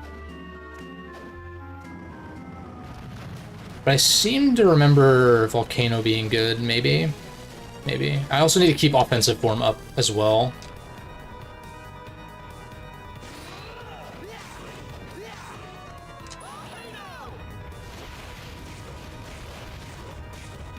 That wasn't as good as I thought it would be. We'll experiment. We'll do Meteor next. See what's up.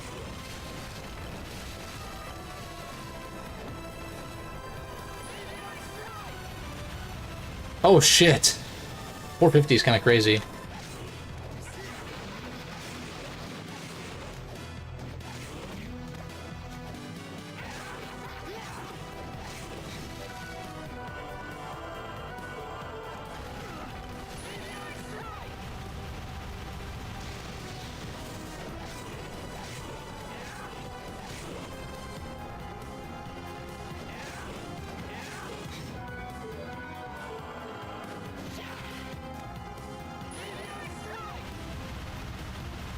This is kind of cheesy, but it's fine. Potions will be cheesy too.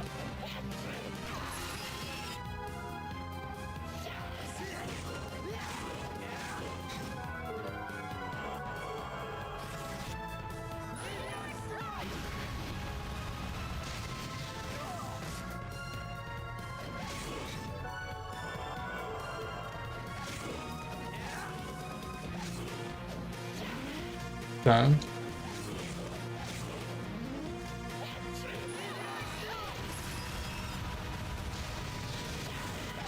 This is still a cool boss fight, even though I'm like cheesing the shit out of it. Okay, I don't know exactly. I guess you just have to bait it into a certain position.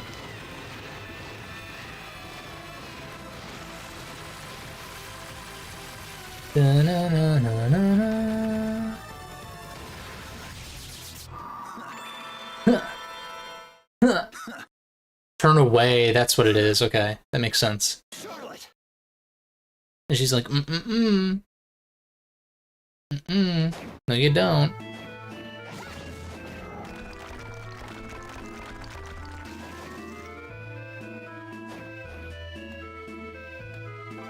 Jet Black Whip. 47? Maybe with the power of darkness. Does that do extra damage to, old Richter? Or nah, probably not. It's cool, though.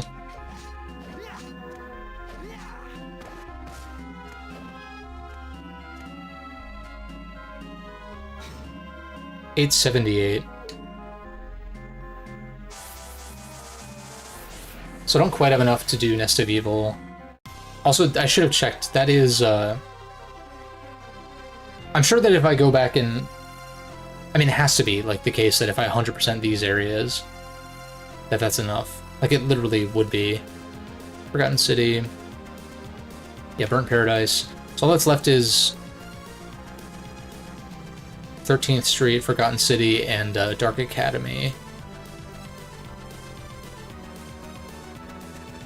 How long have I been going for here?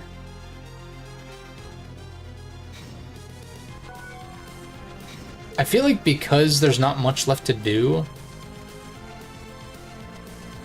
I might even save Bronner for next time so we kind of have like a boss gauntlet sort of thing. God, the issue with Richter is that I really want to be stocked on potions. What I do want to know, I'm sure you guys could probably answer this.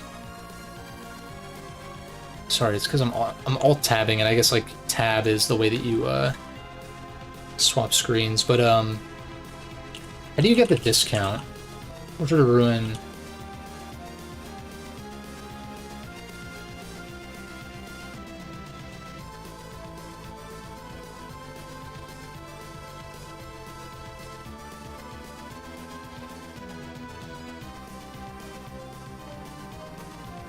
Is there a way?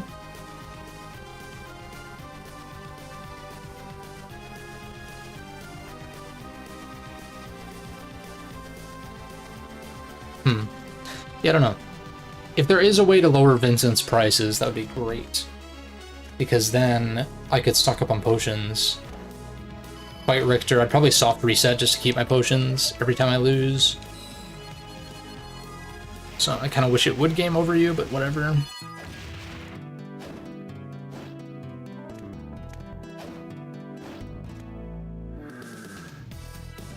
You're back. Find the Birdodo and defeat it. This is your training. Oh, I need the New York steak thing as well. Shit. I need a bunch of side quests. Okay. Deal. Should I do that then?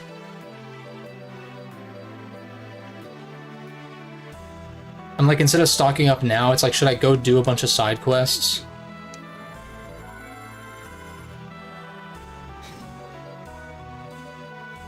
Because we're still like just barely half over. How many are left? 1, 2, 3, 4, 6, 7, 10, 15, 16, 17. There's only 17 side quests left. Not too bad. Maybe some of them are shitty, but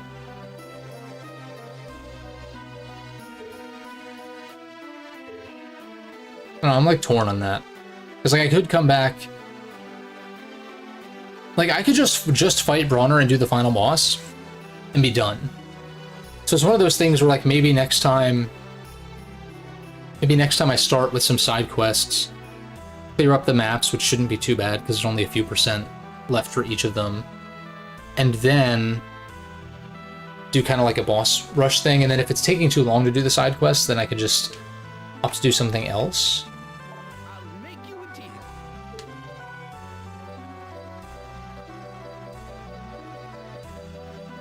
And like I could look into whether it's safe to sell some of these things. I mean, obviously the things that have already been used for quests are probably good, but it still makes me nervous to sell them. Although the weapons, I guess, it's probably safe to sell these.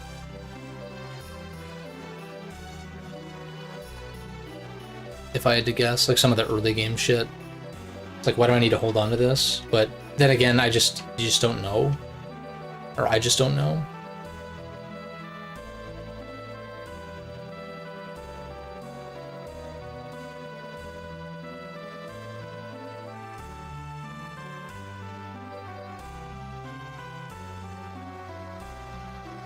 Thank you.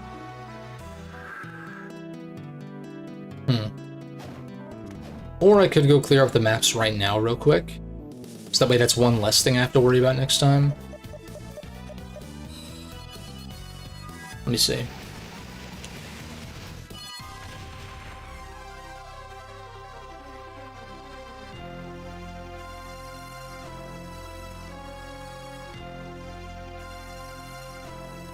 It's 13th Street, it's Dark Academy.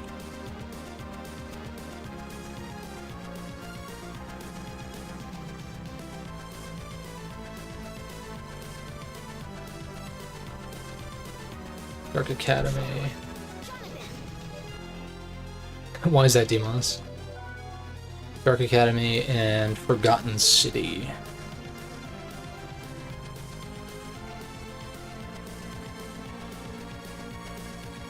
Bloody zombies do less damage than regular zombies in Symphony. That's weird.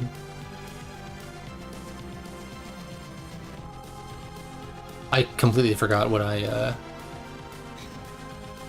was supposed to remember here. Forgotten City, that's what it is. Forgotten, which is fitting that I forgot it. Forgotten City. Yeah, let's finish up these maps. We'll just fill them in real quick. Because there's not much left to do, just a few secret rooms. Oops. No. Here. 13th Street.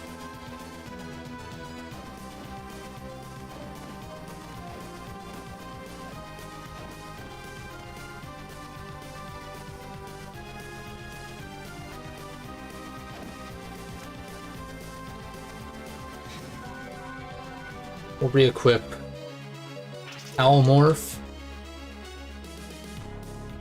Da-na-na-na-na. Da-na-na-na-na. Alright, so there is... The train's gonna come again, isn't it?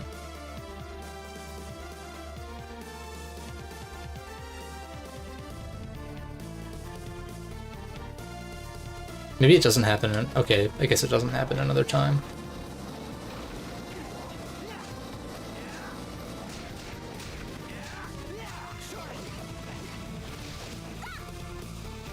There's an owl room.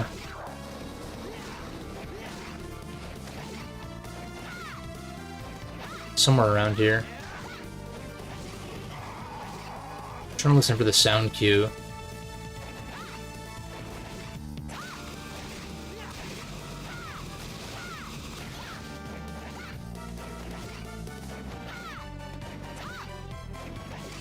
There it is. Oh. I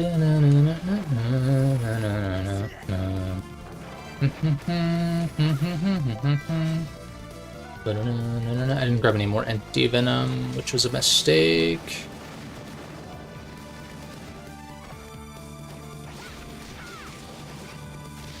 Okay.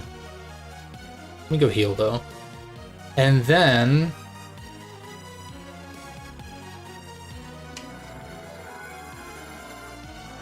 there's a big room in the middle, and then there's like a basement room near the boss, and then there's a side room near the boss that I missed, too. I guess we just go on foot.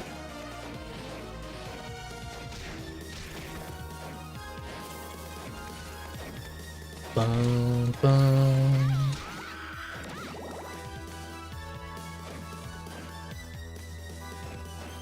I am seeing, though, a lot more potential. These games are great. Like, I really do enjoy them a lot. But I'm seeing, like, all the potential there is here for, like a new entry in this style. And it's like, you don't necessarily need the character swapping thing, but I more so mean just, like, the flexibility and stuff like that.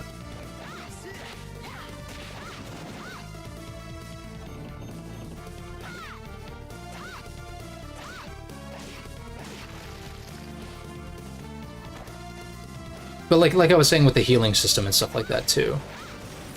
Where it's like not having to go into a menu to do that. And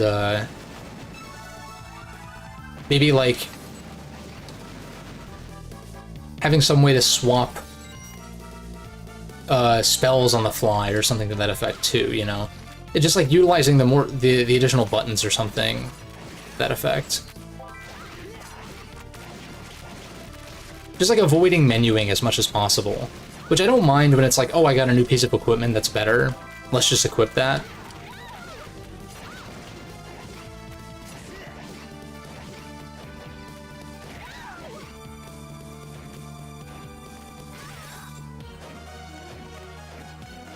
Although I guess it wouldn't be the worst thing if that was still the case with like spells and shit. What's the fastest way through here? Oh, that's kind of annoying. I think it might actually be quicker for me to go back to the entrance.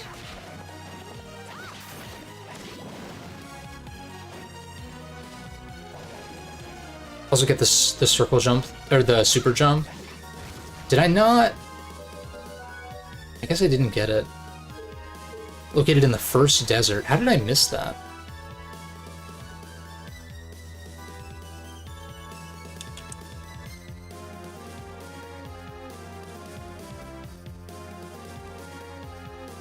Oh, I see.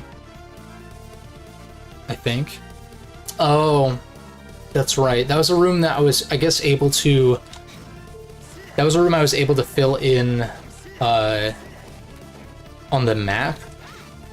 Because it's by where the Sanctuary spell is, right? I definitely don't want to miss out on that. I just didn't realize that I'd missed something over there. That must be what it is, because it's another owl required thing. I didn't think that that was missable, for whatever reason. Save again. Heal up at least.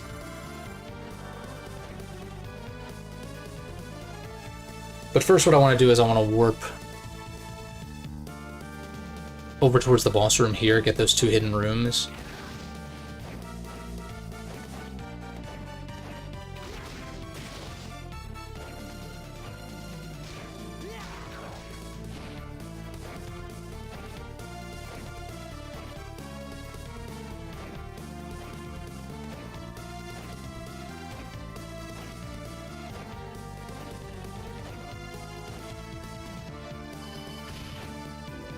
So warp over here. There's 1 floor room located above, and there's one at the very end of this long hallway below me. Which I'll just do that one first.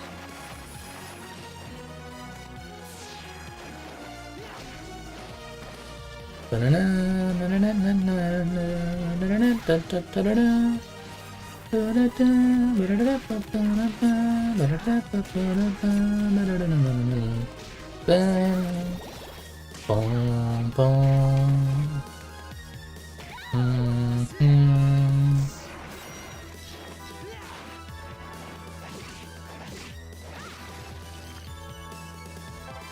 Winged boots. Where the red skeletons are at the beginning of the pyramid.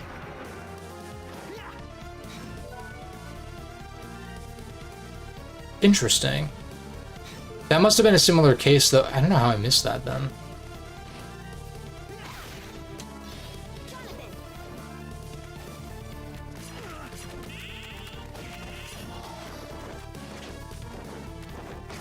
Oh, wait. I never made the connection that Charlotte could, like, do that. Wait, that makes sense. And also it doesn't have to charge up fully, which is kind of sick. I never realized you could do that. That's pretty cool. I like that. Okay. Now...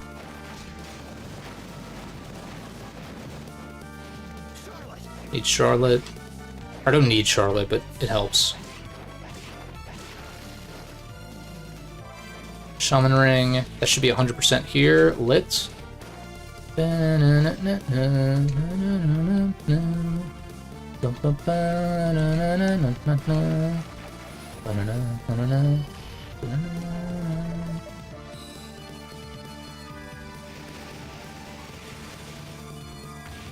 Hit up Sandy Grave real quick just to get that before I forget.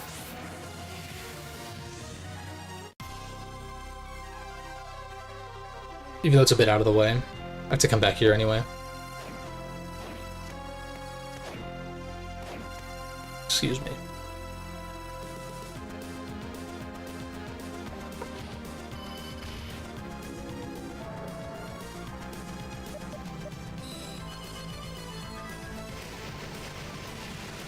Ooh.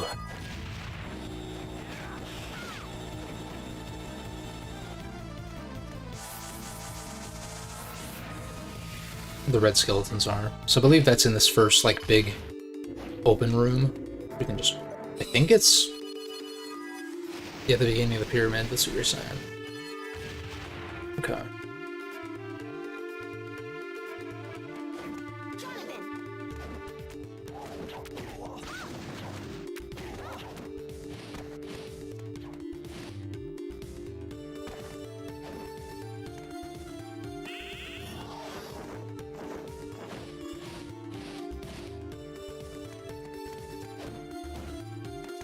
Not here.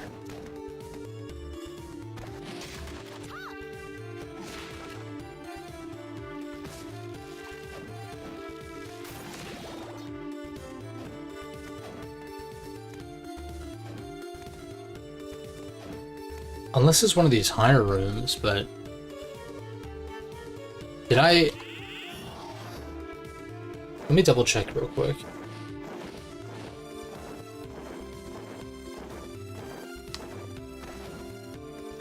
Because it's L, right? Like, you would press the same button as the dash button to use it.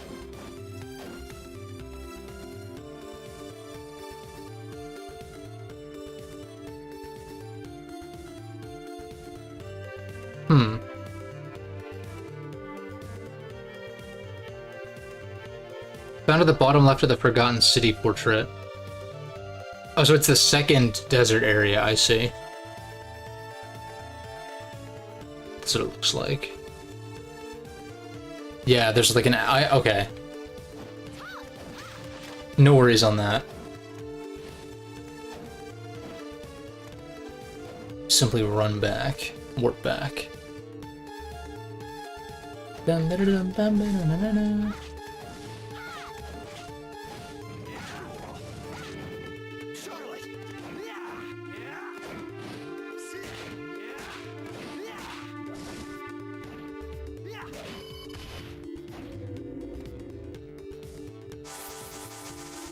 That's fine.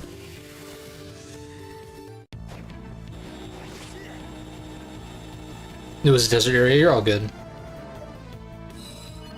It's all good. We gotta go there anyway to clear out some map. Some of the map. I should save, but yeah. Should just do that now.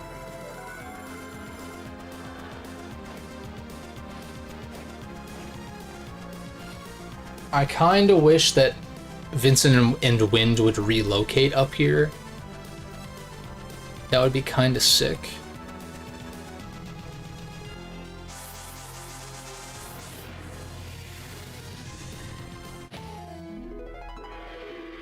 Okay. So what am I missing here? Top level is clear. I'm missing that bottom left corner, but that's like an entrance from the other side. I have to take the upward area there. I think here. I think all the rooms that I'm missing are like around this area. I'll grab the super jump real quick because I think it's just over here. Oh, well, not this way, but... Oh, I guess I have to go around. I see. Never mind.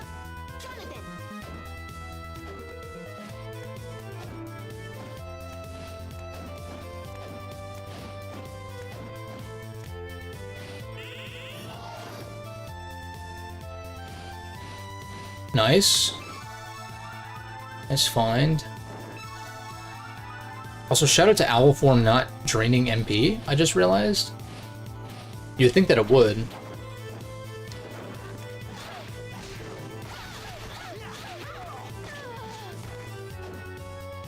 Just a dead end. Treasure room in here. It's probably better for me to use this.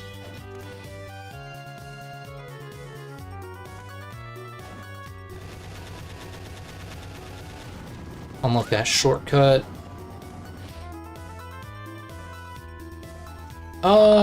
Is it faster for me to warp?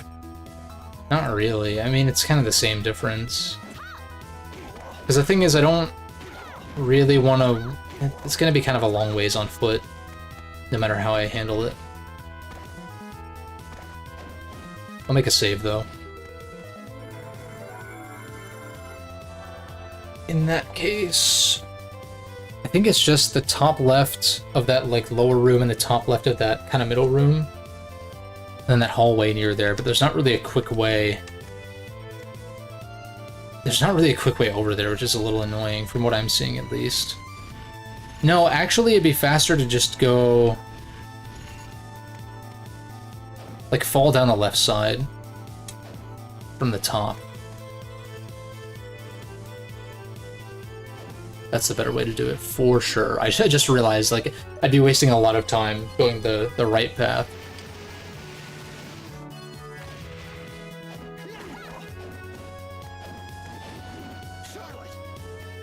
It's nice how fast Charlotte's physical attack comes out. Like, it's near instant, whereas the whip has a little bit of a wind-up. Which is nice for enemies like the Flea Man that are so obnoxious. Yeah, we'll just fall this way.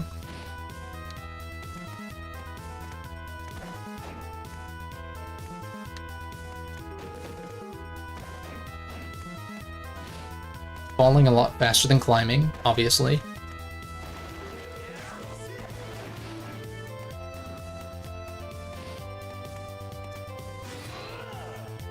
Oh, it's not what I meant to do. Yeah.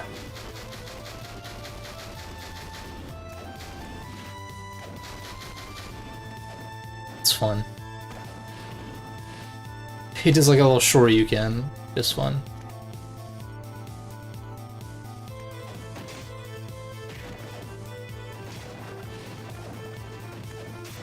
The thing that these games are missing is like a speed booster equivalent. I know Black Panther is a soul you can get in Dawn, that where you can speed around and stuff.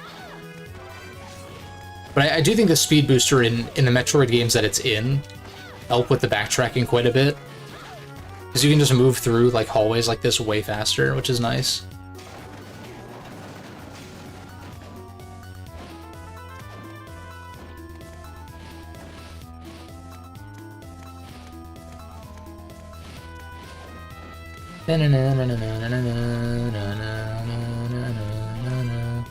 Book of Death. 100% here. So it's just Dark Academy.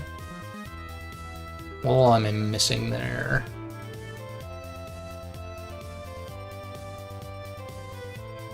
There's an owl room, and there's only 3 rooms, and they're relatively close to the warp. One of them's a little out of the way. Order of Ecclesia is a speed booster. I'm trying to remember. It's probably one of the glyphs, right? If I had to guess. Or is it like a permanent thing? I don't even remember. It's good to know, though. Shit, I mean, maybe I can overlook Ecclesia's hallway levels. Like the thing is that like this game has copy-pasted level design as well, sort of. Like with this being more or less a reuse of the previous desert area, it's different, but it's not that different. Like for whatever reason in Ecclesia, it just bothers me more. This is from what I remember.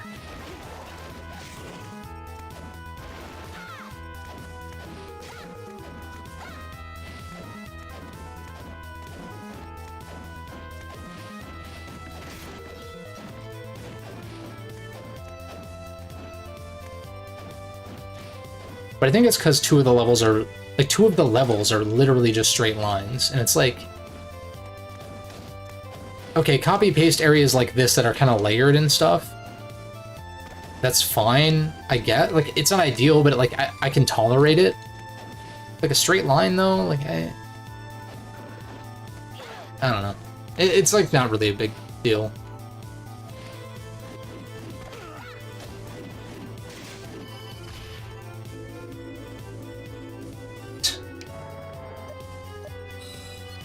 It's a glyph, okay.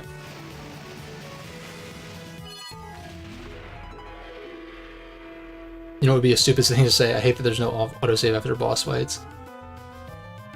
And yeah, you're definitely not raging for that reason.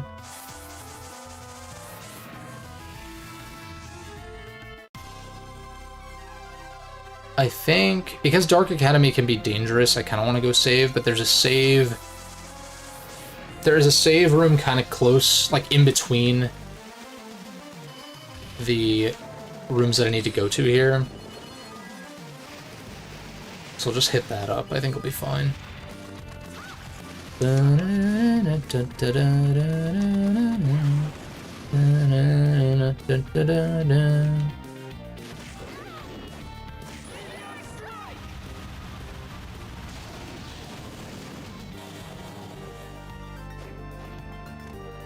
Oh, Jonathan's turned to stone again.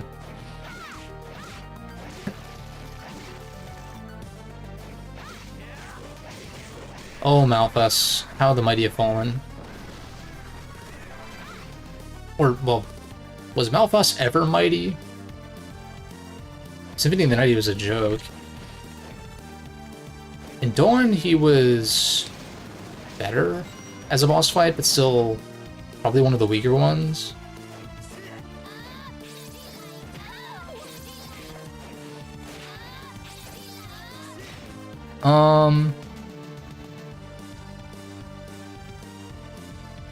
I guess there's not really a great way. I kind of have to take the long way, which is sort of shitty.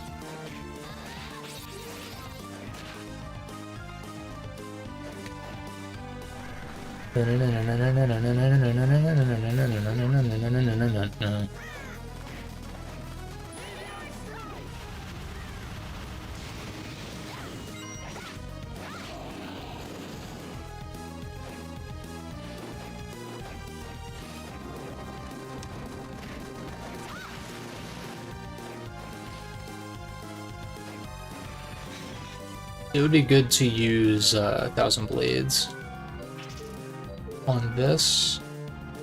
I don't really want to use a tonic though, so I think... Oh wait, I can just do it now.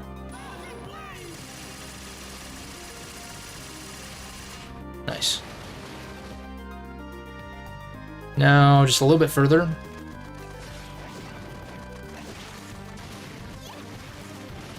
I like how the dragonflies literally breathe fire, you know, like a dragon would. It's funny.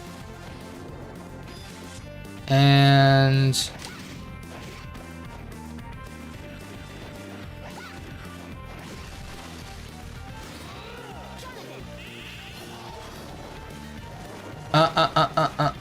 stop it.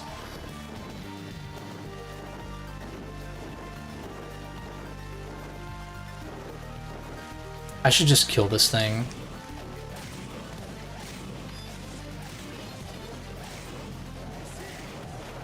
Fuck off, bitch. Pull the fucking Fergie there, damn it. God damn, dude.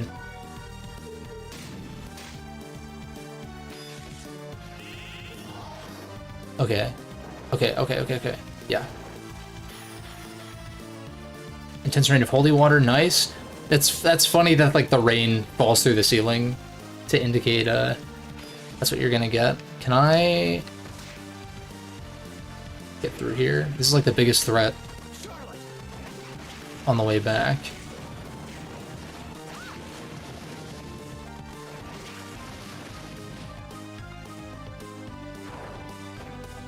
Except for you. But you're not a threat as long as you don't attack before you're dead. Thank you. New York State close by. It's an unbreakable ledge. Oh yeah, I should just look at where that is, shouldn't I?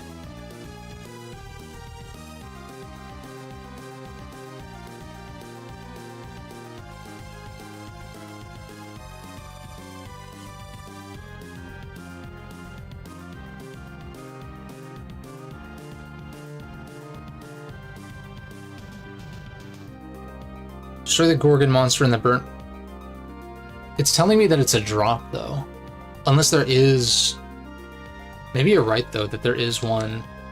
Do you know which room? Because I don't think this map is indicating to me where that would be. Keep going left.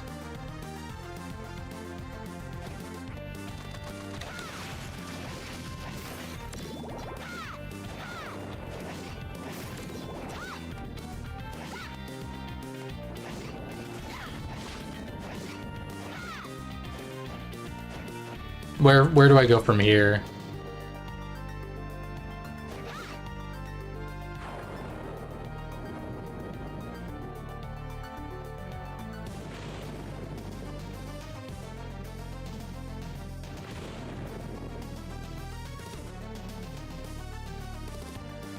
Ledge. Is it one of these?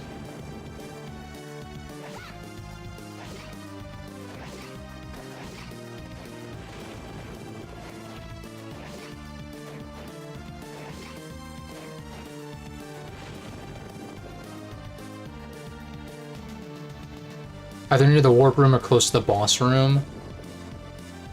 Okay. And it's, I would assume it's one of these, like literally one of these ledges.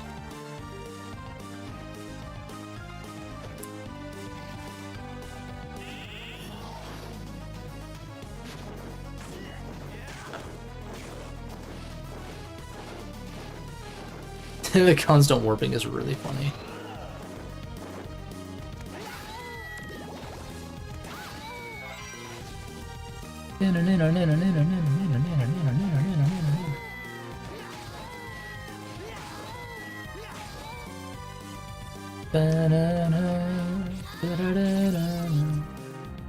Get a save for safety. Yes, okay, cool.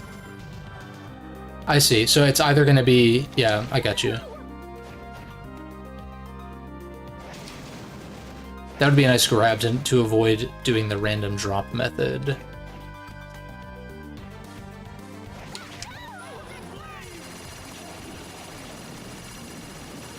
That's always so satisfying when you can pull it off.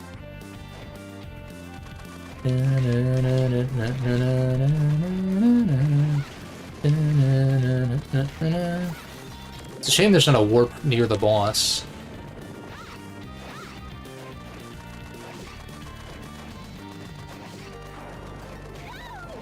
Pretty sure I checked all of them. Okay, we can head to the boss room.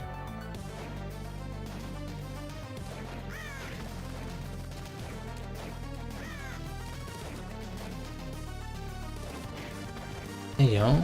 The hitbox is annoying. Oh, wrong part of the song.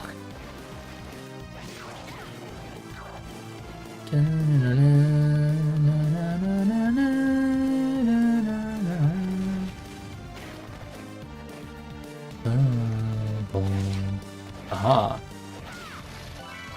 Lit. Let me take the warp out of here.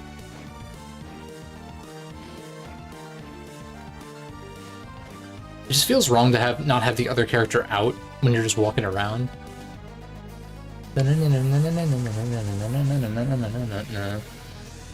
So catchy. That's the maps, 895. Sounds about right. Cool. So it's just Dracula's castle that's left. And I guess, what's it called? Nest of Evil. Because I think that's its own map, maybe. 3, 4, 5, 6, 7, 8. Yeah, and then this would be 900. Nest of Evil would be 1,000. Sick.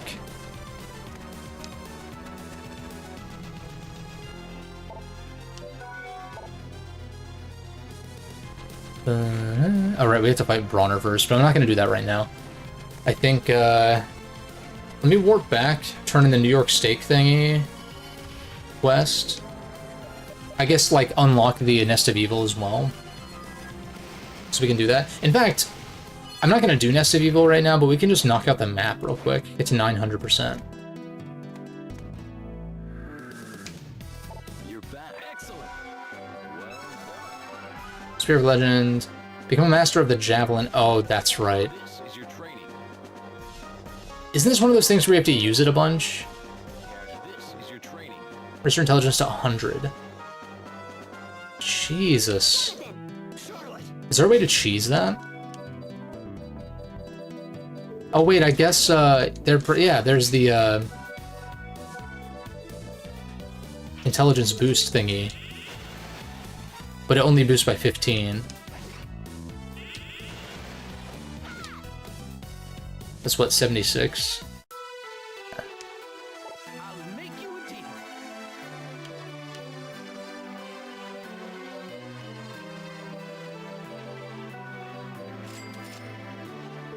Thank you.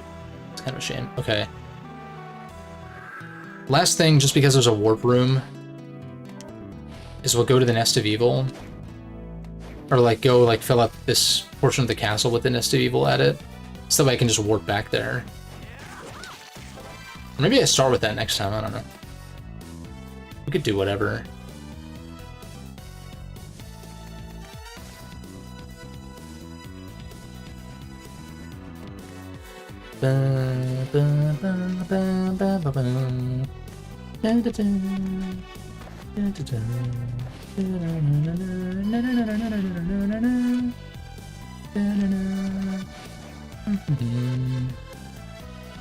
Oh, it's a portrait. I didn't even realize. Makes sense, though.